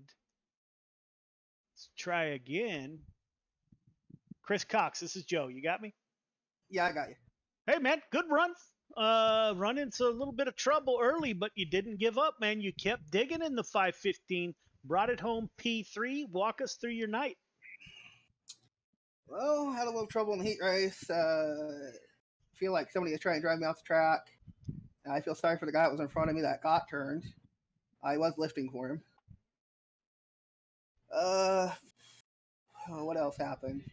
Went to the feature. Just try to stay clean, which, that's just how it is. But somehow I made it up to third. Somehow I made it up to third, Yeah, the 515 car always seems to end up towards the front. That's kind of a Lernerville deal. Once this track slicks off, it can be a handful if you don't run it very often. But, man, you worked up through the field. Great podium finish. You and Randy Shreves battled it out there for a moment. You're able to get by on the outside. Who do you want to thank for your first podium of the fall season? I'd like to thank MJC Desktop Fabrications. You guys for putting this on. You for broadcasting it. Our admins. I'd like to thank them. And the Ingram brothers. Well, the Ingram family. That's it. All right, man. I saw I haven't sent it to you yet, but I saw your hero card, and it is pretty sharp, man. So I'm going to print that this weekend. Hope to get that in the mail. I'm still waiting for your other shirt. So you're going to have some stuff coming in the mail. I'm working on the trophy, so those are going to be a little bit later. But congratulations on your championship, and congratulations on your first podium of the season. Thank you. Yes, sir. Hopefully keep doing it. We'll see. Yeah. Second place finisher, the 15 car of Michael Carter. Started on the pole, fell back one position. Michael, this is Joe. You got me? Yes, sir. Man, that was going to be another epic battle between the 11 and the 15 machine. You looked a little bent up there in the end, man. Walk us through your night. Something going on with the steering, man. Ever since this update they had the other day, it's like a dead spot, and I don't know. I'm not sure what's going on. If I gotta, you know, reinstall my drivers, or I don't know. Something's going on. It just don't feel right to me. But they had a good car. Just I was struggling there in 3 and 4. The steering, I kept coming out, and it just wanted to keep jerking me, so I couldn't really run the line like I wanted to. But Jordan did a good job there. He got around me there, and caution came out, and they gave him the spot. So I gave it all I had there, and it just wasn't enough. Yeah, man, you did CTM proud by putting it on the podium. That's 2 in a row. You going to run the sprint cars to practice for that dash for cash? It didn't look like you needed much practice after last week. I'm not going to run tonight here. I'm not a big fan of this track, but I am going to run them through the season, just not tonight. Yeah, man, looking forward to the Dirt Track Bank Premier Dirt E-Series coming up. Open set, Super or Pro late model, and 358 big block mod. So that's going to come out. We're going to run it a few times this season. Can't wait for that, man. We got a lot of exciting stuff. So as always, man, thank you and your team for your support. And the sky is the limit, man. I'm super excited for this season. So who do you want to thank for your podium? I want to thank Randy Carter Painting, CTM Motorsports, Cale Smith, Travis Anderson, Redline Race Designs. I want to thank you here at Friday Night Lights. I want to thank Dirt Track Bank, GY6RN, everybody, your admins, the race control. Thanks to everybody. Thanks for the fans for watching. Really appreciate it. Yeah, man. Have a great weekend, and we will see you next week. And see if you can't punch that ticket for the dash for cash again. Yes, sir. Going to give her all we got. Yeah, it'd be cool to see all the CTM guys in that. So we'll see how that plays out. Oh yeah, yeah. Travis said he had a good run coming there. I didn't get to see him, but he's getting a lot better. So he's got a good shot at it. Him and Kale are both real good drivers. So hopefully they can get in there with me. Yeah, man. Have a great weekend. You too, buddy. All right, Bye. man. See ya. Jordan LaFawn starts in P3 or 4. I can't remember which. Brings the 11 car home in P1. Jordan, this is Joe. You got me? Yes, sir, Joe. How are we, brother? Man, you going to try to win them all so it lessens the number of drivers for the Dash for Cash, or what are we doing here? What's our plan here? Hey, we're going to try for the Triple Crown tonight, brother. And it wouldn't surprise me one bit, man. Great run. Always a pleasure to talk to you, man. Walk us through your night. The 15 car looked a little beat up at the end. I must have been watching the back of the race when that took place. But walk us through another epic battle between the 11 and the 15. And I'm super glad we could get you the 11 and 15 without the zeros. So that's a bonus. Walk us through your night, man. Yeah, started P4.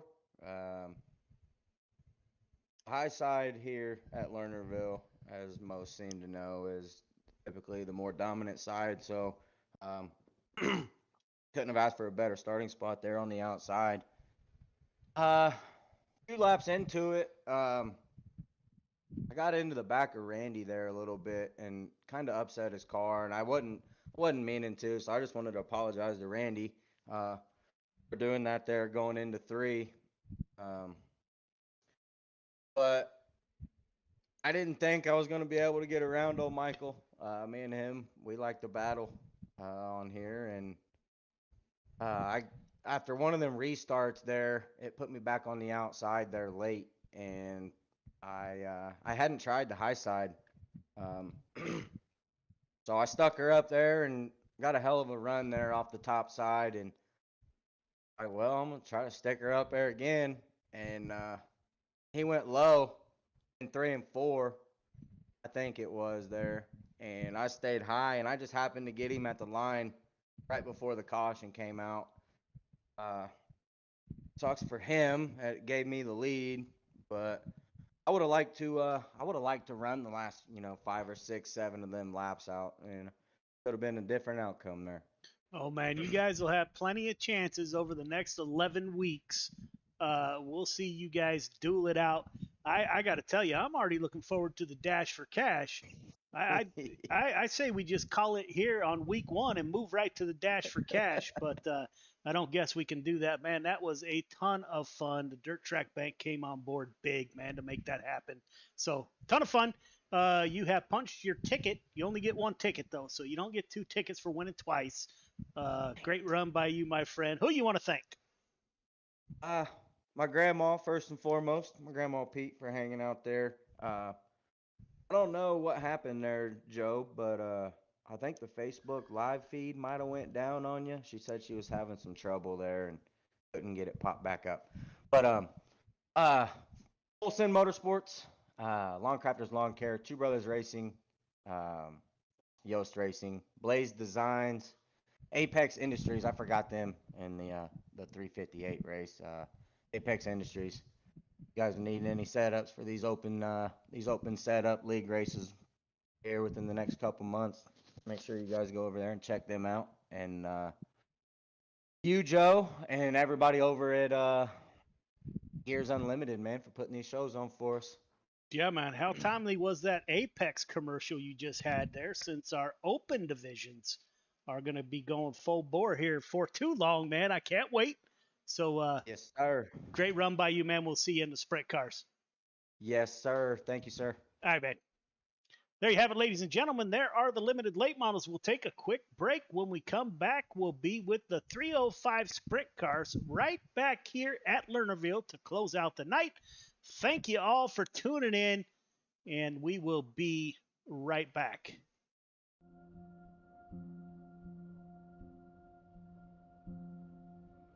Soldiers, sailors, airmen and women enlist in the armed forces for many reasons, including a sense of duty, patriotism, the adventure, travel, and adrenaline. Many continue their military service because they discover a brother and sisterhood an identity, a team. When service members are injured or wounded and can no longer perform their military duties, they quickly find themselves removed from their team, no longer serving the purpose for which they trained. I came back from Afghanistan in 2013, and it was kind of a trial and error of finding out, after the military, what's next in life. Being forced to leave a military career filled with purpose and pride can be challenging. Some challenges may leave lasting scars. An illness, wound, or injury can make anyone question their worth and sense of belonging after military service. 35 years in the Army, and I needed something to transition into. And so from that transition came an idea, and the idea was this. Even though a military career may be coming to an end or already ended, recovery can occur in the most unexpected places with unforeseen opportunities. Recovery, whether physical or mental, has no defined beginning or ending. It may last a lifetime. For me, one of the biggest surprises that I found out going through it was that it's not like the flu where, you get sick and then you get better. You're never cured. And that's so frustrating. It's so hard to tell someone that. And it's so easy to slip back, and every single time you have to find a new way to fight it, it's a different monster every time you battle it.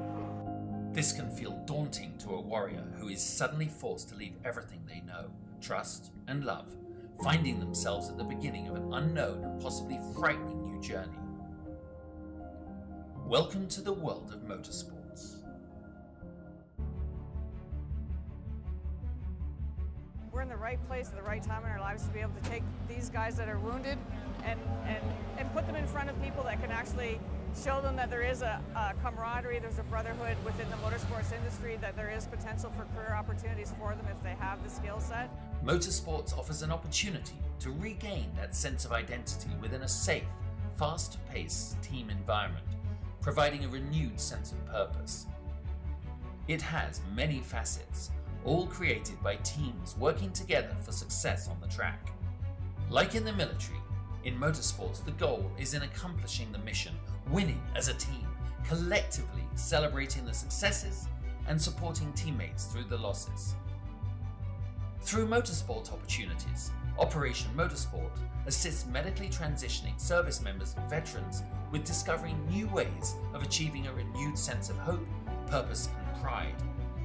Besides the basic brake changing, oil changing, tire rotation, I've actually learned how to assemble and disassemble some engine parts, change some axles, do some alignments and stuff. So give it a try. You never know. This was nothing that I expected. I did not expect to be fully suited, jumping over a wall while cars are going 100 and something miles an hour. From motors to media, tires to tickets, and hot laps to hospitality. Operation Motorsport provides beneficiaries the chance to become immersed within professional motorsports and provides them with the opportunity to find out firsthand what captivates their imagination and interest.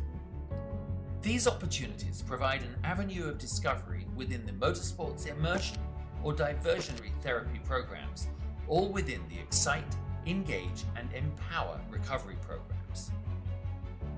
Operation Motorsport also offers virtual engagements and recovery opportunities through an iRacing league, engaging beneficiaries in a safe, competitive environment from the comfort and safety of their home. Meeting other like-minded people, service members and veterans on the virtual racetrack, opening the doors to Motorsport Academy programs that prepare beneficiaries for their first encounters at the racetrack, and possibly leading to a day when they can get behind the wheel. A team environment's a perfect place for people like us to kind of get back into some kind of normalcy when you go through a lot when you get medically discharged. And it kind of sucks and you put through the ringer, but I feel like what Operation Motorsport's doing is just something that's just really valuable. Operation Motorsport prides itself in keeping beneficiaries engaged after the race weekend, throughout their recovery and beyond, through our recovery programs, or as a member of the 22 pit crew. No matter the background or story, Operation Motorsport is always there to listen, provide a safe and comfortable space, and a trusted circle of confidence that is open and honest about what difficulties may lie ahead for those transitioning out of a military career. Operation Motorsport believes in the power of team, identity, and purpose.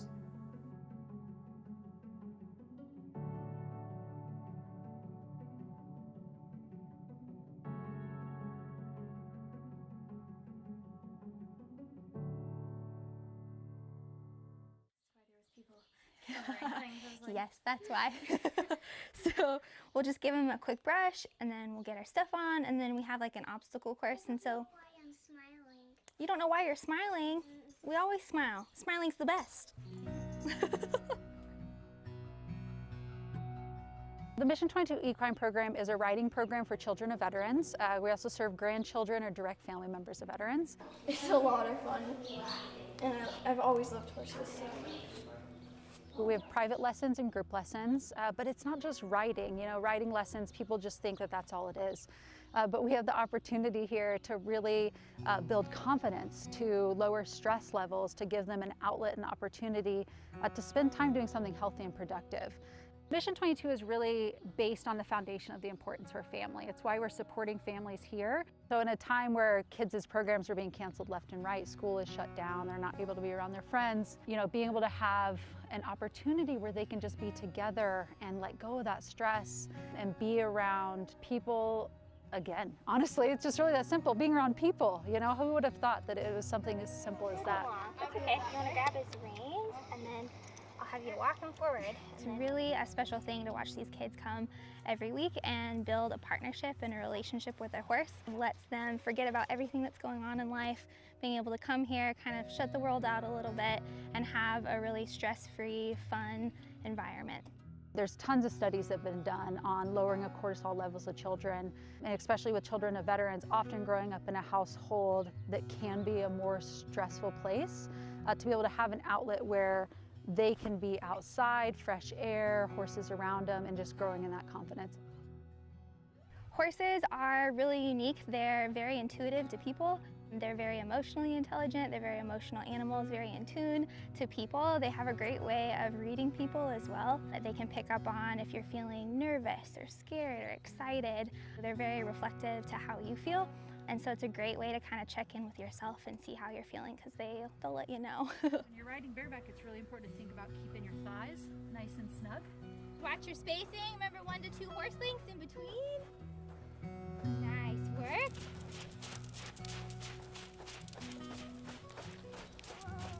Yep, then you're going to go through the blue barrels, and you can weave through them, and you can walk through them. Before we came to Central Oregon, we were based out of Portland. So we were renting an office in the city, we were having to pay to board horses, and it was getting to be exceptionally expensive. And so what it came down to was an opportunity to have a facility that we can grow programs out, that we could have the equine program on our own property, that, you know, we can continue to operate during a time that nobody really knew kind of what was happening next. And so having our own facility gave us the freedom to continue serving the families that we care about. It's so fun to see parents come and talk to each other, and being able to kind of share stories, watch their kids together is a really neat thing. Talk about just life in general, having a place to come and to really connect with people. Obstacles. I really like riding the horse because it's the best thing ever, and it's so exciting. By supporting families of veterans on this property through the equine program, it really gives us the opportunity to show that importance. So we're not just supporting their kids, but we're supporting their families. They're having a community here, and building that strong family foundation builds a strong veteran. And that is something that we very much believe in, is supporting the family, supporting the veteran, and that cohesiveness together.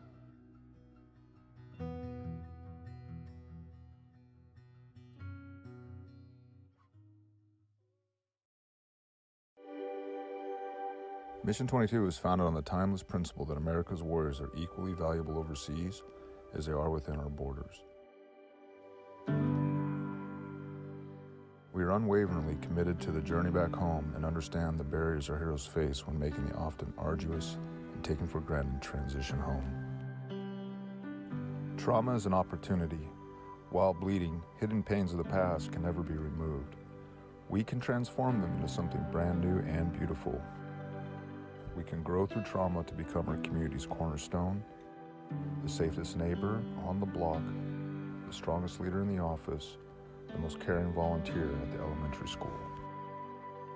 The Recovery and Resiliency Program is a year-long, and it uses everything from cutting-edge biometric tools to science-backed supplements. This is a catalyst to take the deep scars suffered for our nation's sake and turn them into opportunities to direct our God-given purpose and energies as protectors toward a refreshed and meaningful life. By committing to this year-long program, you will be happier, stronger, and wiser. Your PTS and/or TBI may not leave you, but you will be more comfortable in your own skin, and your suffering will begin to have meaning. Our goal is to give warriors one thing, the truth. Let's take responsibility for our healing.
Have you ever had the desire to show off something you created, like we'll say in motorsports racing, kart racing, or even in sim racing? While on the track, simulator, in your race car, or hauling close to the ground in a cart, Abruzzi Racewear has you covered. If you need to promote your team logo, name, colors, or just feeling a bit more confident in your sim rig, Abruzzi Racewear has your answer. Team shirts, jackets, and even racing suits, they will go the extra mile. Race boots, trainers to gloves, even karting suits, as well as safety-rated wear, Abruzzi has a supply to fit your needs. Customizable from team names to colors, and yes, you can have your own name customized just the way you like it. In sim racing, they give you the comfort and feel of being strapped into a cockpit to bring the experience closer to the way you desire it. Their range of apparel has been created to not only meet and exceed the highest levels of comfort and quality, but also to enable you to make it yours. To add your personality, take a look at AbruzziUSA.com to see the lineup and what they have to offer. AbruzziUSA.com, with customization at heart, it's your wear, your way.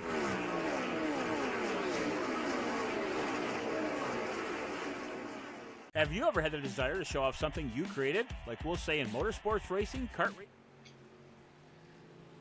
Welcome back. It is nightcap time. We got 305 sprint cars on the schedule next. We are getting ready to go for a 30-lap feature with the sprint cars. We're going to call the drivers off the track here in a moment. Welcome to the show. Welcome back. Very excited. Week one of Gears Unlimited Friday Night Lights. We'll call the drivers off the track. Drivers, exit the track, please. All drivers, exit the track.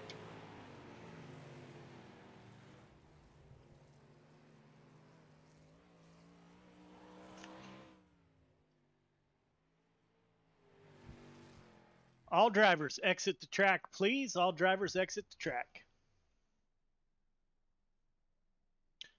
All right, drivers, welcome to week number one.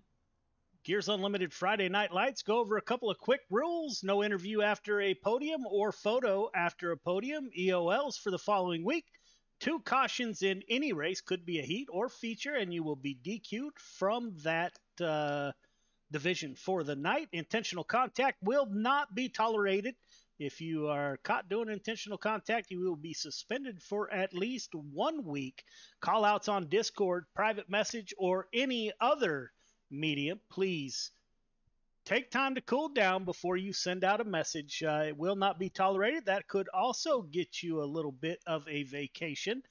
Excessive blinking, first time you will be given a warning. Second time EOL. Third time, if you keep blinking, you will be asked to leave for the night and come back next week. I think that is all I have. I will turn it over to our great folks at Top Tier Race Control if they have anything for the drivers. Yeah, just maintain pace speed, please. Coming to the green for any event tonight, heat race or feature. The restart zone is the caution cone on the inside exiting turn 4. Other than that, keep it clean. Have a good race. Good luck, you guys. Are there any questions before we advance to qualifying?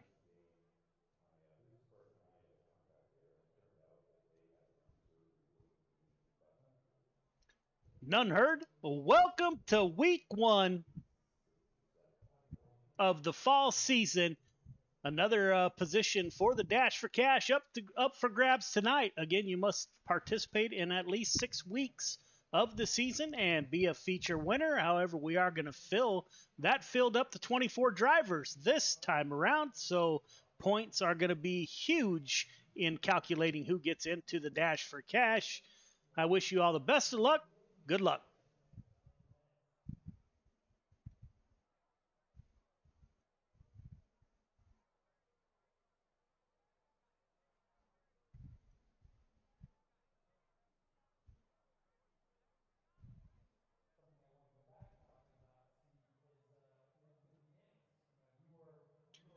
We have advanced to qualifying. We'll get this show underway. There is not a lot of cars, so this will be a quick run through. We'll go along with the number 3 car.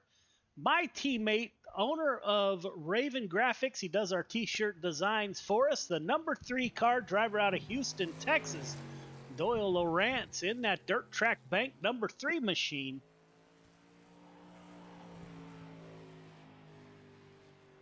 As he comes to the flag stand for his first lap.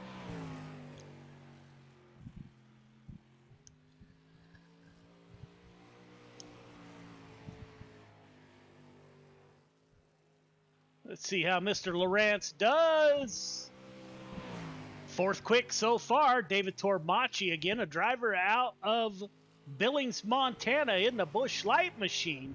Joseph Grandy at the top of the board with a 14.078. 8th quick for Tormachi.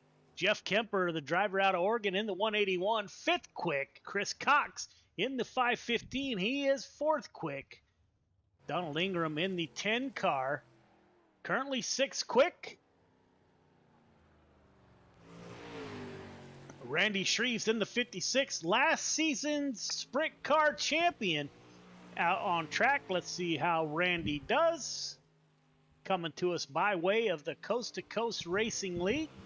If you are in the market for a great run racing league, check out Coast to Coast Racing League, c2crl.com. Racing without all the drama you get in other leagues.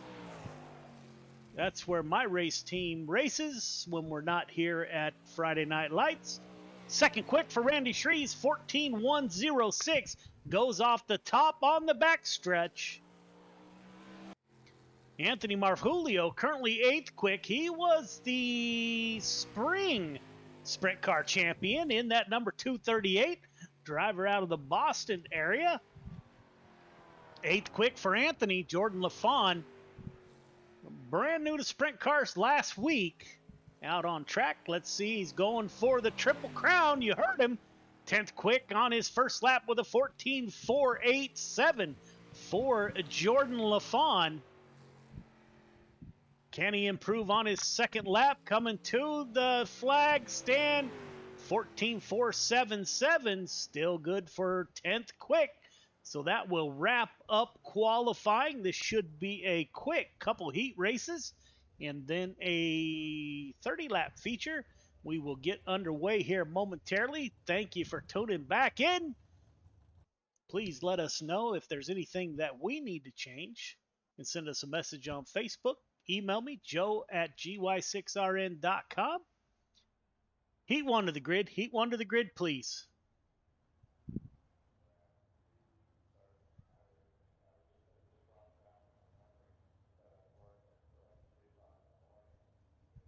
Joseph Grandy, Jason Hines on the front row. Chris Cox, Jeff Kemper in row 2. Jesse Ingram, David Tormachi in row number 3. All right, drivers, welcome to Heat 1, number 1. Leader, you know the drill. 1.5 car length behind the pace truck, please. Everybody else, once we get the 1 to go, we'll ask you to tighten it up. Half car length between yourself and the car in front of you. Start is on green. Do not jump the start. Do not pass before the start-finish line. Got 8 laps to get it done. Everybody heading to the feature, so you're racing for your starting position in the 30-lap feature. Race hard, race clean. Good luck. Joseph Grandy is new to Friday Night Lights in that 518 machine. He has made his appearance known, running at the front of the field most of the night. He's got the 66 car Canadian driver Jason Hines on his outside. Jeffrey Kemper coming to us in the 181, driver out of Oregon, Coast to Coast Racing League driver. Jesse Ingram in the 7 machine. Jesse did not own a sprint car, did not run.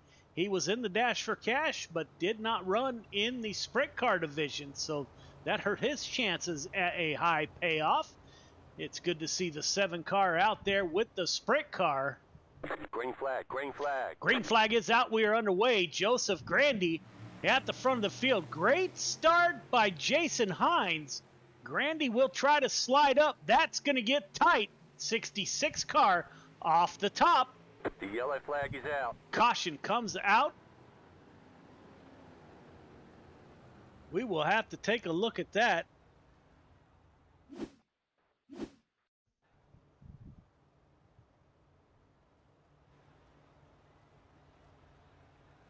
Hines on the outside.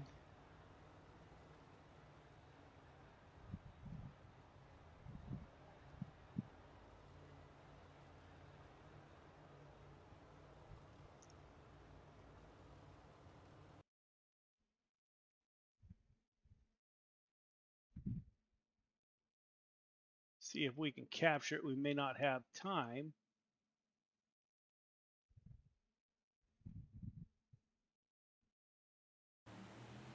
'66 car with a good start on that outside. 518 slides up, makes contact over the top. The Canadian driver goes. Not the way he wanted to start his feature.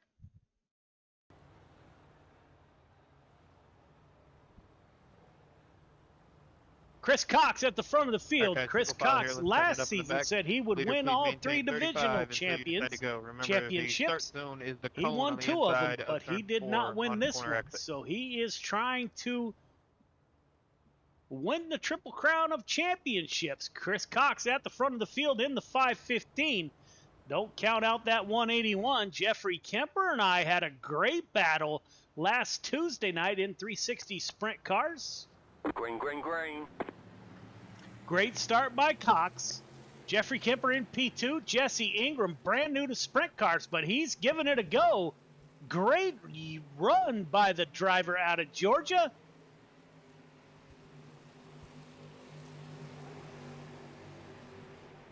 He is going to be hard to deal with. If he would have run in sprint cars in the Dash for Cash, that would have changed the whole outcome. Great run by the 7 car.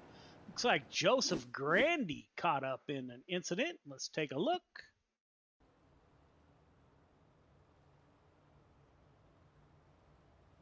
My apologies. It was not Joseph Grandy. 66 COL. 66 dives down low, slides up, gets into Grandy, the 518. Off the track goes the 66.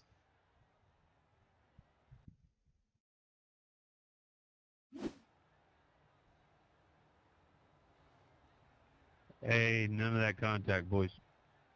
Jason Hines in the 66 We're going car, green this time, driver guys. out Green of this time. Canada.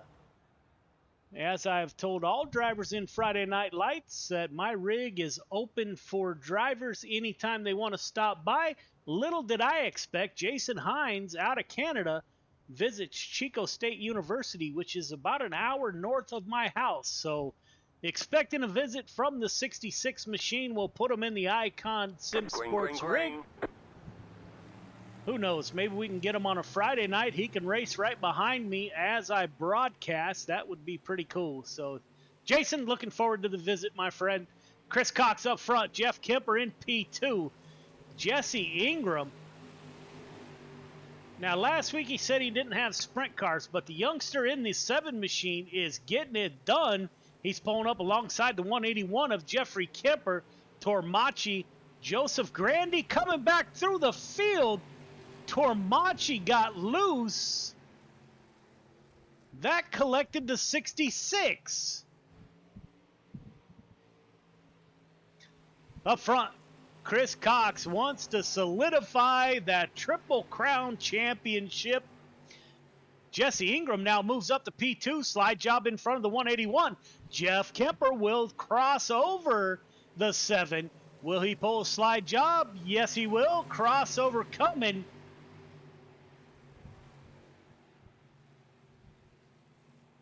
Losing a lot of speed off the bottom. Oh, Kemper over the top, as is Ingram. The 7 car lost a lot of speed on the exit of turn 2. Chris Cox, Grandy Tormachi are the only 3 who finished the race. Here they come, Jason Hines, Ingram, and Jeffrey Keep Kemper. race comes down to a minimum, please.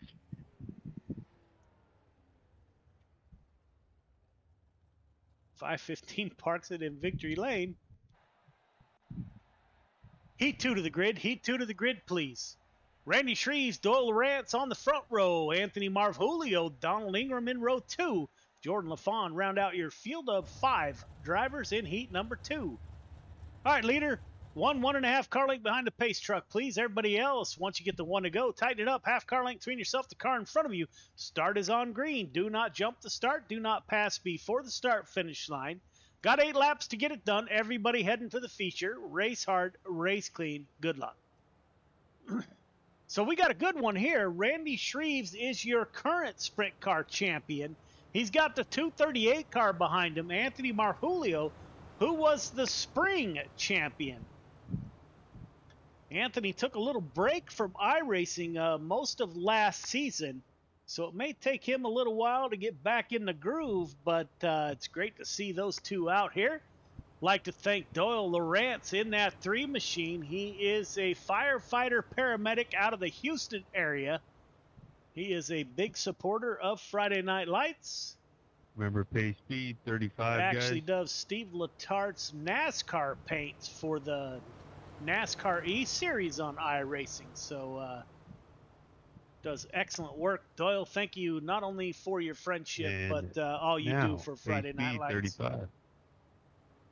Randy Shreves will roll off on the pole. 3 car to his outside. Last year's champion, Anthony Marjulio, on the inside of the 2nd row. Green, green, green. Green flag is out. We are underway. Jordan LaFawn getting a little run on that outside again. Jordan LaFawn is new. Donald Ingram in the 10 car. He bought the sprint car, as did his brother. So both of those drivers were in the Dash for Cash.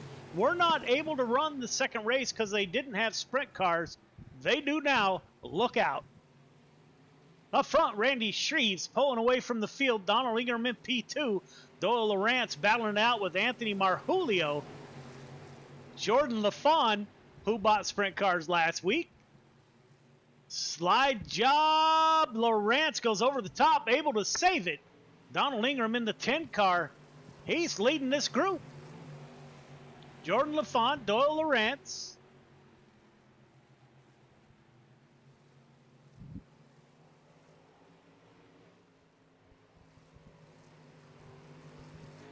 Almost a 1.5 lead between Shreves and Ingram. Doyle Lawrence on that outside gets way up high.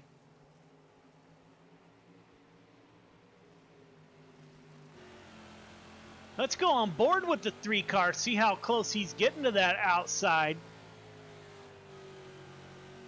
Right up on the cushion, so that was an excellent lap. Marjulio dives it down low. Shreves is running away with it. He's up front by over 2 seconds. Doyle Lawrence pulling up on the tail tank of the 10 machine. Slide job was coming. Great job by both drivers to avoid contact. 1 to go. Put the 3 car up to P2. 10 car falls back to P3. Now the 238 wants to make a pass coming to the line. Marjulio will take P3. Shreves, Lawrence, Marjulio, Ingram, and LaFawn. 3 minutes of warm-up. Folks, we will be right back.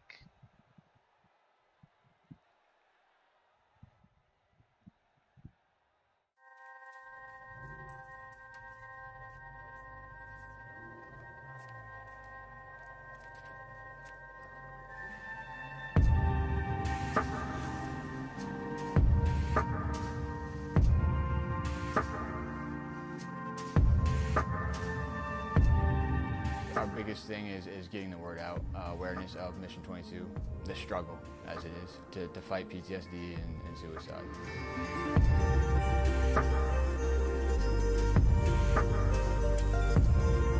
My name's Corey Decker. I'm the state representative for Mission 22.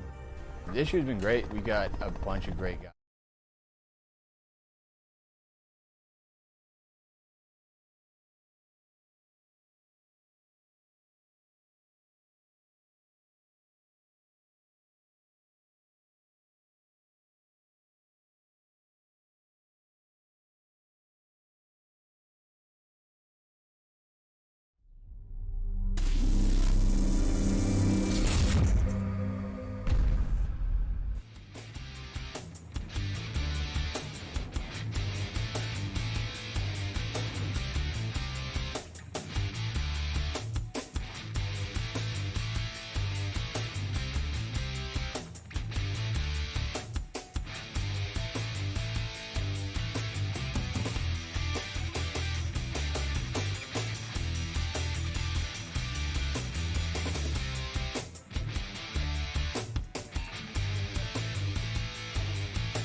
Feature to the grid, please.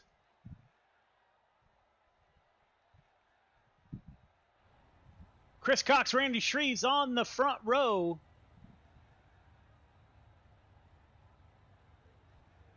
Joseph Grandy, Doyle Lawrence in row 2. David Tormachi, Anthony Marjulio in row number 3. Jason Hines, Donald Ingram in 4. Jesse Ingram, Jordan LaFawn in 5. Jeffrey Kemper rounds out your field of 11 drivers. All right, drivers, welcome to the feature.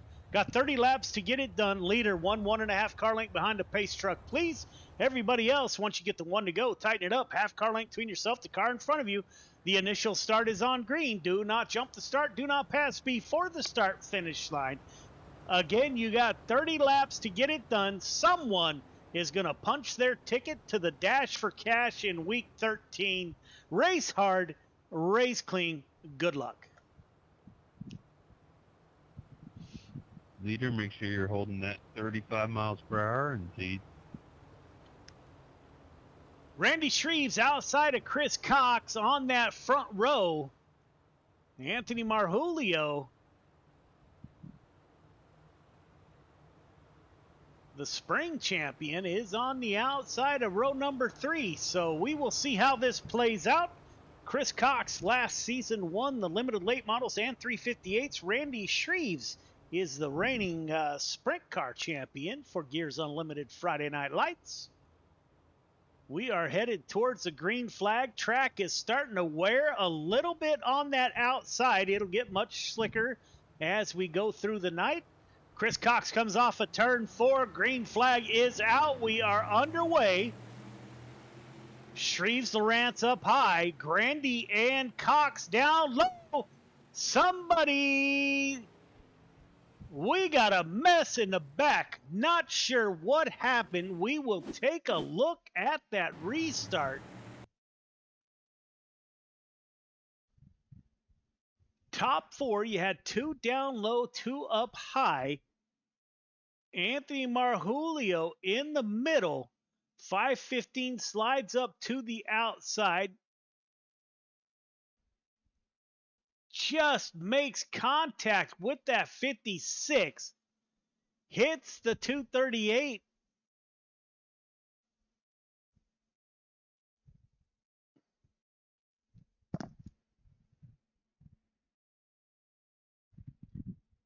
Rest of the field.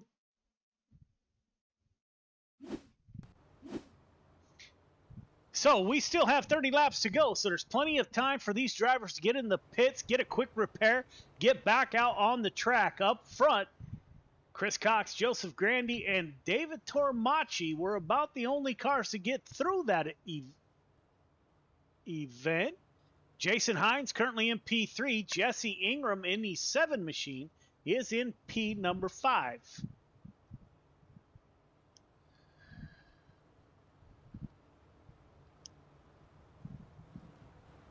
Up front, Chris Cox trying to make his prediction of 3 championships come true. Might have taken him an extra season, but that is the goal as we are in week 1. So we have 12 weeks of racing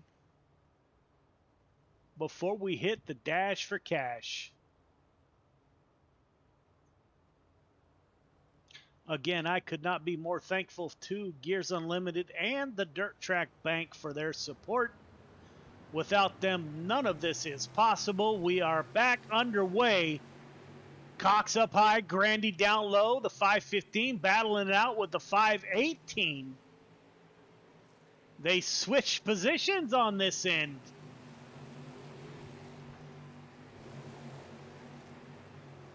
Randy Shreves trying to come back through the field. We're 2 by 2, sometimes 3 wide. Marjulio on the inside of the 181 of Jeffrey Kemper. Marjulio tries to hold up, not to make contact with a car in front of him. Chris Cox up front, under pressure from Joseph Grandy. Jason Hines currently in P3. Randy Shreves now moves back up to P4 after heading to the back of the field. David Tormachi in the 313. Jesse Ingram in the 7. Jeff Kemper, Jordan LaFawn in the 11 machine. Donald Ingram in the 10. Marjulio and Doyle Lawrence are going to battle it out in the back. Up front, looks like David Tormachi may have had an issue in the 313 machine. Gets loose.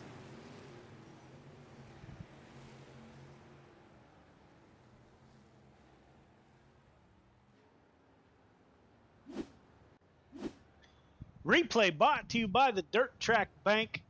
Dirt Track Bank is a super cool bank. They are a branch of Malvern Bank. They're out of Malvern, Iowa. They sponsor a ton of real races back east in Iowa and Missouri. They do a lot of financing of big race haulers for folks back there. So they came on board. Jay Burdick, the president and CEO of the company, has been nothing but super gracious to Friday Night Lights. So special shout out to those folks. We're about to have the Dirt Track Bank Premier Dirt E Series that we are going to add to Friday Night Lights. So super excited about that. And man, big shout out to the Dirt Track Bank. It could not find a better group of folks to work with. Check them out online if you're interested. Jay actually drives a real dirt late model for the bank. Number is the J1. So super cool organization to work with. If not, you just got to go there to see that there is a bank that has a late model as their cover photo. That's where we bank here at Got Your Six Racing Network.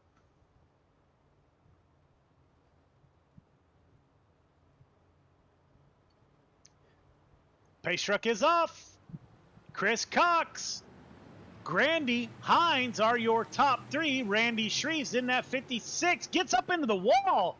We don't see that from the 56. Caution comes back out. A big wreck behind Randy Shreves.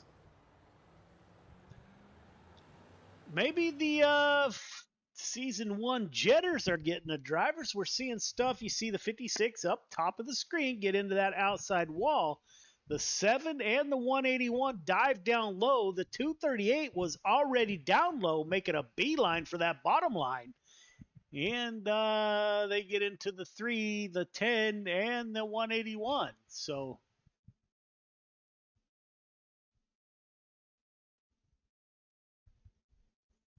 not a great start to the sprint cars tonight.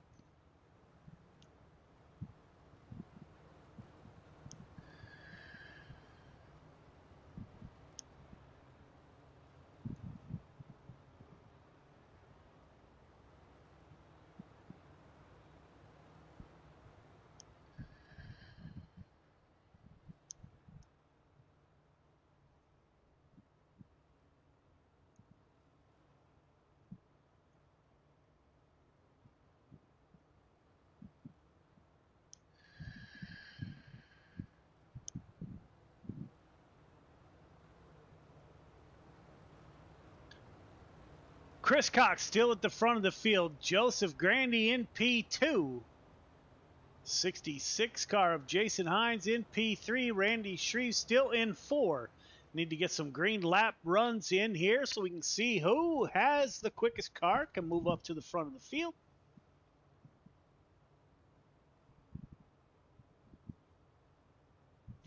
If you're out there and you'd like to sponsor the 305 Sprint Car Division, please contact us. That sponsorship is still available. Chris Cox with a great start. Pulls a pretty good lead over the 518 of Grandy. Jason Hines in tow. Randy Shreves in P4. Jordan LaFawn in the 11 car. He's in P5.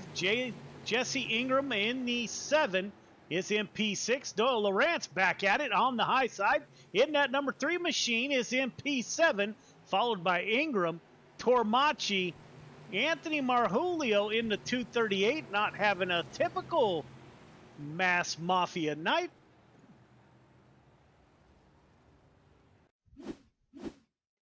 Caution is back out once again.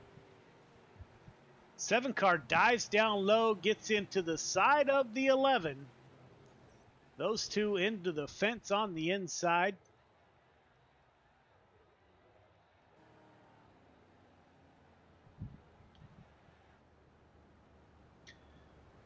Chris Cox still at the front of the field in that 515 machine.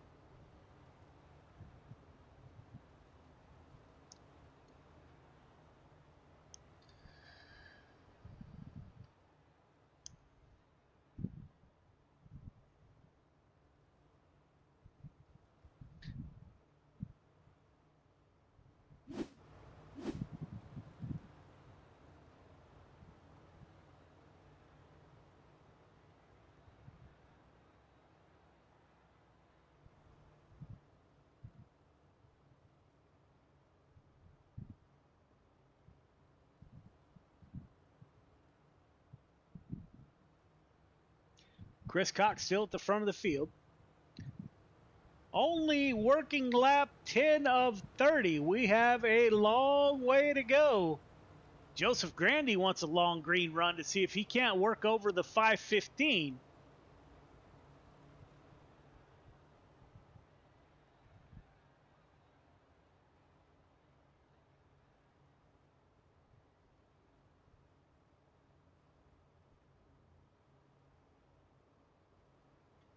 Chris Cox at the front of the field with the 5:18. Joseph Grandy, Hines, Shreves. Doyle Lawrence has worked back up into the top 5. Green flag is back out. We are underway.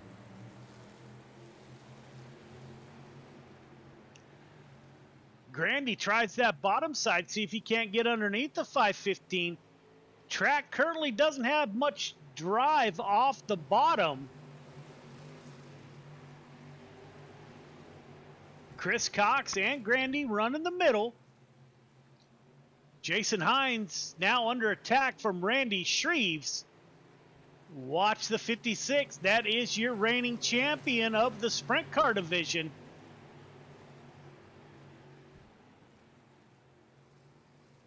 '66 car off the top.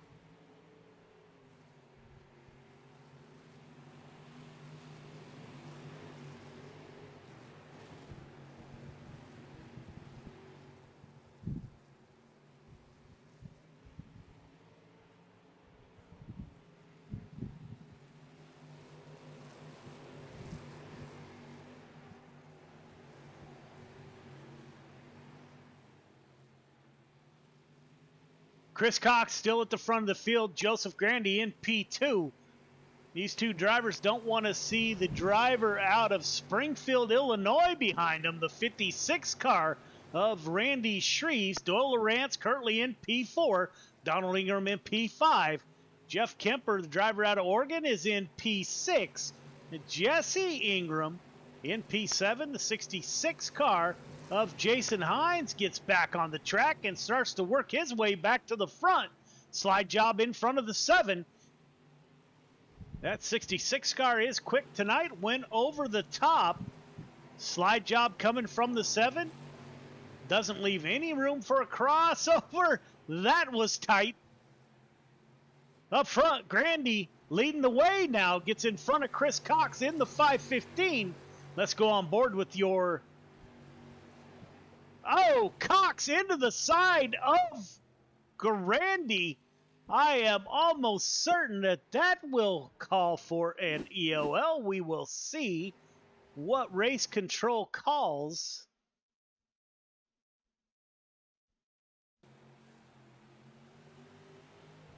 Grandy was able to make the pass. 5:15 dives into 1. Slides up into Grandy, and that collects Randy Shreves. So if those two drivers, Shreves and Grandy, doesn't look like Shreves made hard contact, so he may not have to go to the pits.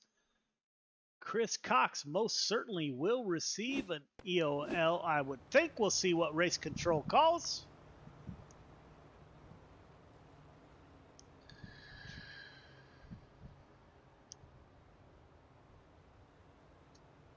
But that will move my good friend Doyle Lawrence up to P2 currently. We do not... 515 was given an EOL into the line for Chris Cox. That will give the lead over to Doyle Lawrence, followed by Donald Ingram and Joseph Grandy. So, working lap 19 of 30.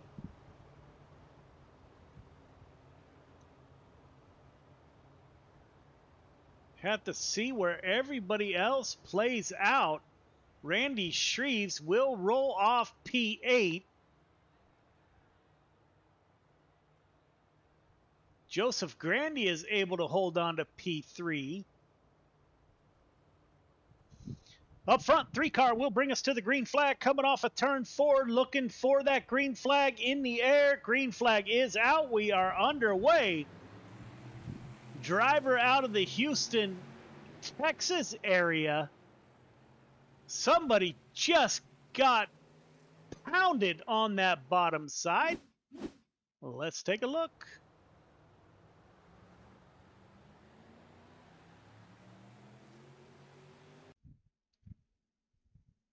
Looks like Hines and the 7 car of Ingram both battling for the same spot. Collecting David Tormachi and Randy Shreves and the 515. Tonight has not been a great night for the 305 Sprint Car division. We are working lap 20 of 30.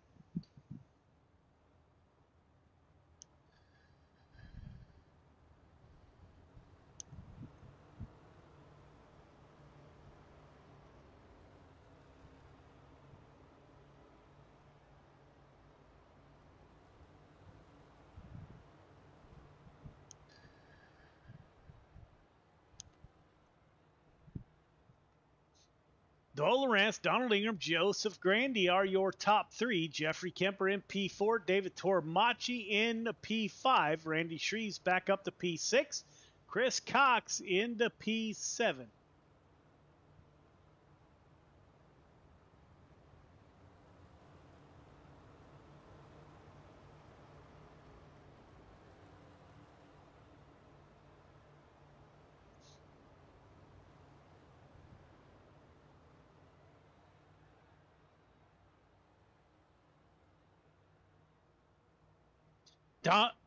Doyle Lawrence will roll off of P1. He's got Donald Ingram to his tail tank. Green flag is out. Doyle Lawrence with a good start. Not chancing going up on that high side, but gets a great run off of turn 2. The 3 car trying to find that middle groove, and it's working. Donald Ingram in P2. The 518 of Joseph Grandy, he's on the inside of the 10 car. He's going to try to make a pass. Jeffrey Kemper in the 4th position, watching what's going on in front of him as the top 3 battle it out. Chris Cox now in P4. Jason Hines in P5. Or 7, my apologies. Randy Shreves up to P6. Up front, 3 car. Loves to see the 2 car, the 518 and the 10 behind him, battling it out. Yes, we are working lap coming to 25 of 30.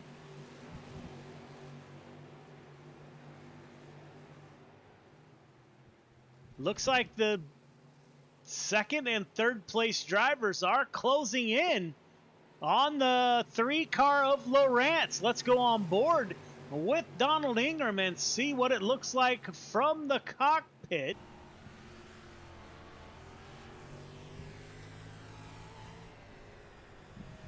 You can hear him working the throttle inside the cockpit. 518 is going to dive it down low. Doyle Lawrence on the high side, right in front of the 10 car. Putting on a good show up front. Top 3 starting to get away from the field a little bit. Jeff Kemper, Chris Cox in the 515. Jason Hines not out of the fight. 66 car below the 56. Working lap 28 of 30. Lawrence trying to hold on for his first Friday Night Lights win. Joseph Grandy gets by in the 518. We are coming to 1 to go. Lawrence off the top side, able to save it. 1 to go. Grandy, Lawrence, Ingram. Will Jeff Kemper make a late race pass?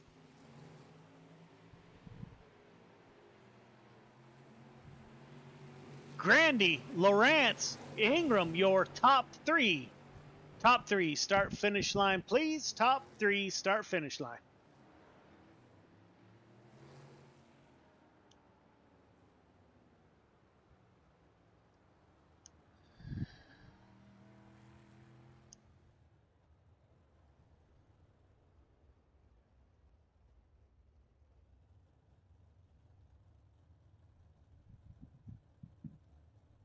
All right, fellas, don't forget to go up for interviews.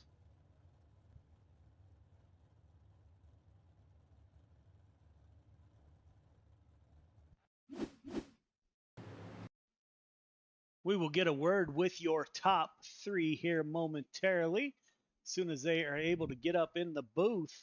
Great run. Sprint car division a little rougher than normal tonight. Could be season 1 jitters, I'm not sure. We are waiting for Donald Ingram, and there he is. We will pull him into the booth. Donald Ingram in the 10 car, moves up 5 positions from his start. Donald, this is Joe. You got me? Yes, sir. How you doing? Man, you know what? I got a smile on my face. It's great to see you and Jesse in sprint cars. I don't know if this is your first week in sprint cars. You boys put on a whale of a show, man. Walk us through your night. Yeah, that was my first racing. I did a little practice at the Lucas Oil, the new track, but these are a lot funner than I thought they'd be. So I'm glad I finally bought them. Thanks to Dirt Track Bank for putting on the race for us. Yeah, man. So walk us through your night. You moved up 5 positions. We had a ton of cautions, man, but you kept the 10 car up front. How'd you do that? Just keeping it smooth and straight. These things, I know coming out of the turn, you romp on them and they just want to come around. So I just kept it smooth and tried to run my line. Yeah, man, you put on a heck of a show. You got anybody you'd like to thank for your first sprint car podium? Yeah, I thank brother, my dad, Chris Cox Racing, you guys for putting everything on. Yeah, man, and thank you for your service. Thank you, Joe. Yeah, man. There it is, ladies and gentlemen. There is your third place podium finisher, Donald Ingram in the 10 car out of Georgia. Donald, have a great weekend. You too, Joe. All right, man. We're looking for Doyle Lawrence, who is not in the server yet. So we will pull in the 518 car of Joseph Grandy. Joe, this is Joe. You got me? I do. How you doing?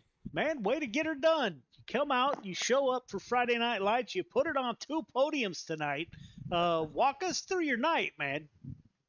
First off, I want to apologize to Jason for getting him into turn 1 there in the heat race. I didn't mean to do that, but I thought I had enough time to clear him. But besides that, 305s, that's my favorite thing to race. Pretty confident in them, and I think my biggest competition there, Randy, got taken out pretty early. Yeah, so we usually don't have very few cautions in the 305. So kind of, I don't know if it's Lernerville or if it's week 1. I'm not sure what the cause was, but we had quite a few cautions, man. You stayed around the top right where you needed to be. You moved up 2 from your starting position. Congratulations, you just punched your ticket to the Dash for Cash, which will be at least $500. We'll see how that plays out. Shared amongst all drivers of the Dash for Cash. So welcome to the show, and welcome to the Dash for Cash on week 13, man. Who do you want to thank for your victory? Just whoever makes the machine work, man. I appreciate it a lot. That works for me, man. So hopefully I see you this week. I'll be back in sprint cars with Coast to Coast Racing League. Again, if you're out there, you're in the market for a great racing league, check out Coast to Coast. That's where I personally race, as does my team. So, Joseph, I'll see you probably Monday night and maybe Tuesday, and who knows, You sure man. will. I climb back in that rig, and it's hard to get me out of it. So, welcome to the show, man. Great victory, and welcome to the Dash for Cash. Appreciate it. Thank you. Yeah, man. Have a great weekend. You too. Bye. There you have it, ladies and gentlemen. There is week number 1. We had Jordan LaFawn win the 358s Unlimited Late Models. Newcomer Joseph Grandy drives the 518 to victory lane in the sprint car division. So thank you all for tuning in. Week 1 is behind us. We had quite a few cautions tonight, but I don't know if it's a track. I don't know if it's week 1. I'm not sure what the problem was, but we made it through. We got 2 entrants into the Dash for Cash in week 13. Thank you all very much for tuning in.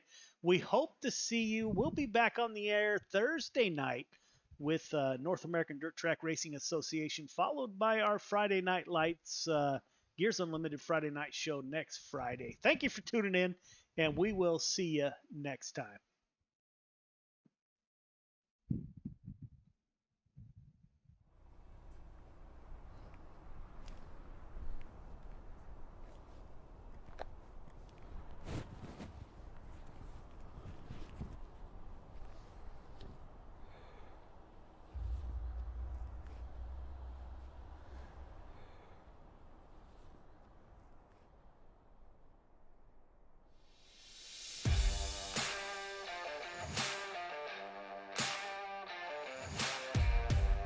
I'm Chris Jakomick, and I live in Las Vegas, Nevada.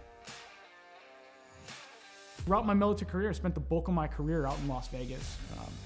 It was the first job I had as I was protecting some sensitive resources out there at Nellis. I would deploy to Kuwait early on in my military career with a larger weaponry system to support Operation Southern Watch. And then from 2003 to 2006, I was part of the emerging drone mission for the United States Air Force and Department of Defense. We were fighting the wars in Iraq and Afghanistan from our backyard. You'd be in war for 12 hours of your shift, and then you'd drive home to your apartment here in Nevada. So psychologically, it was very odd. Like, you felt you were in the combat zone every day because you were seeing it on the screens and it was that important, but I don't know what it did to the human psyche at the time.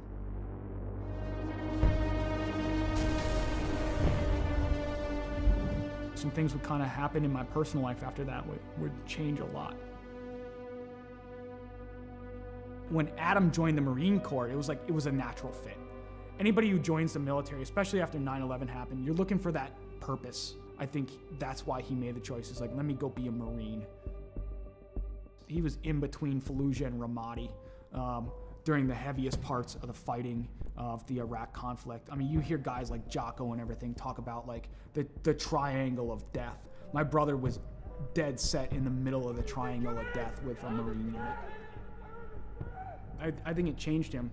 Like, you look at everything across history, you read any of the books out there, war changes anybody that's been involved with it.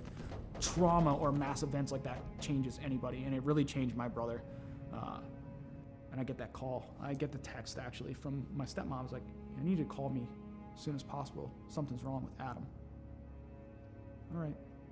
Didn't think anything of it. And I'm about to pull off the highway to go celebrate and have some pizza with my classmates, and she's like, Adam's dead. Adam's dead. He had died by suicide that day, 25th of July, 2017. And it changed my world forever. I think that was the first time I saw or heard someone broken through the phone. There was a time where I was concerned that he wasn't going to make it. There were times I thought, we're going to have to camp out outside of his house, or we might get that phone call. Are we ready for that phone call? I couldn't catch a break. A fellow first sergeant I served with, he had died by suicide.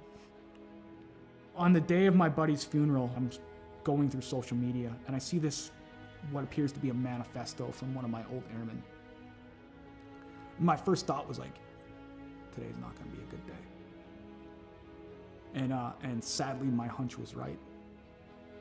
He had killed his own family and taken his own life on the day of my buddy's funeral. It was just compounding trauma after trauma after trauma. I cracked. I fell hard with alcohol. That was rock bottom.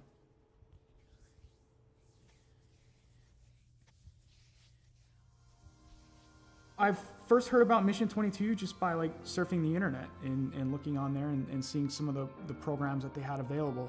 I was like, something seems right about this. To be in a program like the R&R program with them and the innovative things that they're putting together, I've not seen in any other veteran nonprofit. It's putting all this stuff together to heal in the most effective way possible. They're making you do a lot of the hard work through reading, through audiobooks, through physical fitness, through nutrition, open discussion, critical thinking, neuroplasticity and cognitive feedback to where you're developing the brain more. It's given me a chance to regain my life.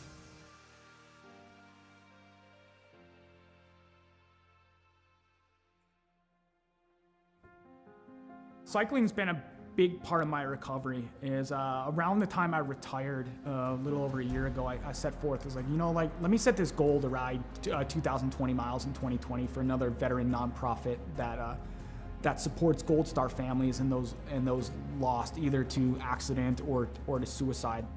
Every time I got on that bike, I was like, you know what? There's a name, there's a dash that I'm gonna honor today. Not the dates on the gravestone. It's like, I'm gonna honor that life. So it gave me purpose. And it just became like a release for me to where the pedals would spin and I would get out of my head for a little bit. physically I was starting to feel better. I could see the improvements, and I've tracked my data over the past year, and it's phenomenal on the growth that I've had on a bike. He's just on a mission and is relentless about it. You know, every day he pushes it. From, you know, the loss of his brother and a number of different trauma that he had gone through in his life, it was absolutely critical for him to find something that he could sink his teeth into. I think he's taken the ball and run with it with Mission 22, especially the R&R, the recovery and resilience part. I think it makes him stronger in the person that he is today. I don't know why I fell on the bike. It was just like, okay, it called to me, and then I kept going.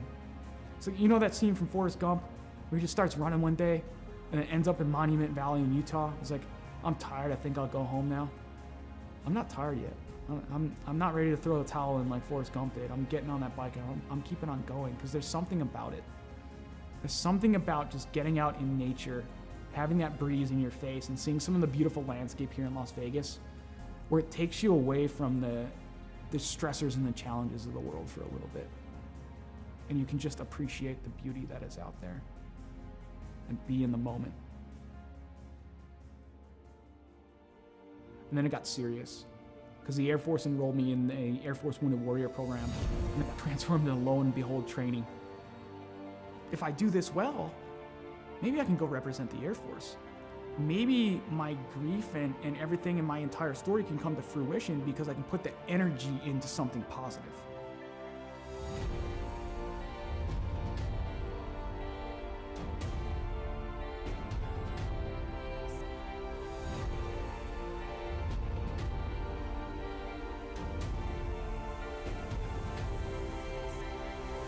If I made the team, I'd just be overwhelmed with emotion. I suffered a lot of my trauma because of my military service, but at the end, it's like, I gotta be grateful that I'm allowed to compete in this because there are others who didn't make it home or lost the war at home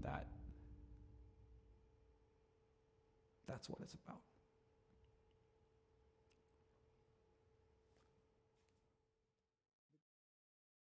Oh my gosh, everybody! I am so excited. My heart's pumping, my hands are sweaty. Please welcome our very own director of the Air Force Wounded Warrior Program, Colonel Rich Obert. Over to you, sir. Welcome, warriors and athletes. Today we're going to announce the 2021 Air Force Team for Warrior Games. The selection was difficult as there were many hardworking and deserving individuals, and the work and dedication was apparent by all. I know the suspense is killing you, so I'll turn it back over to Marcia. Good luck to each of you. Back to you, Marcia. All right, thank you, sir. Starting us out from Air Education and Training Command, Major Daniel, Lieutenant Dan Cariña. Yes, yes, yes.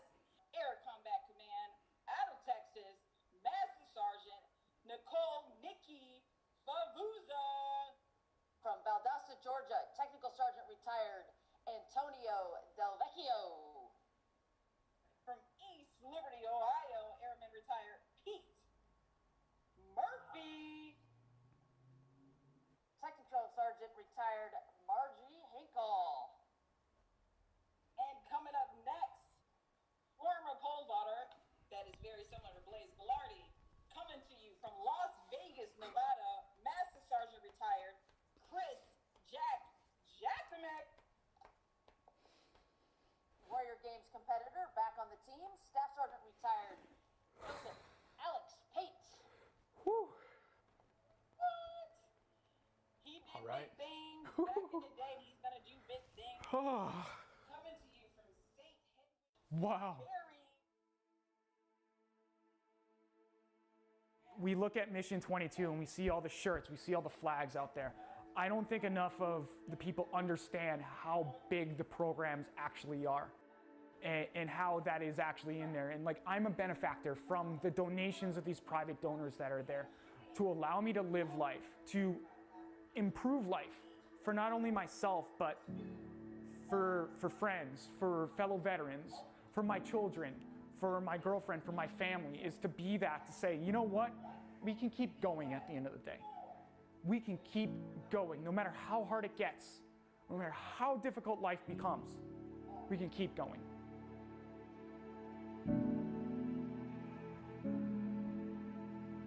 We have this value in the Air Force, this belief, a wingman concept. We're going to take care of each other. We've got each other. And it gives us hope, right? And so if you have been knocked down, I say this a lot, by the baseball bat of life, right? You're on the ground. If you know that someone's got you, it's got your six, no matter what, that's going to help you get back up again. And that's part of Mission 22, I think, for him. That connection, that human connection, that's what's going to save us.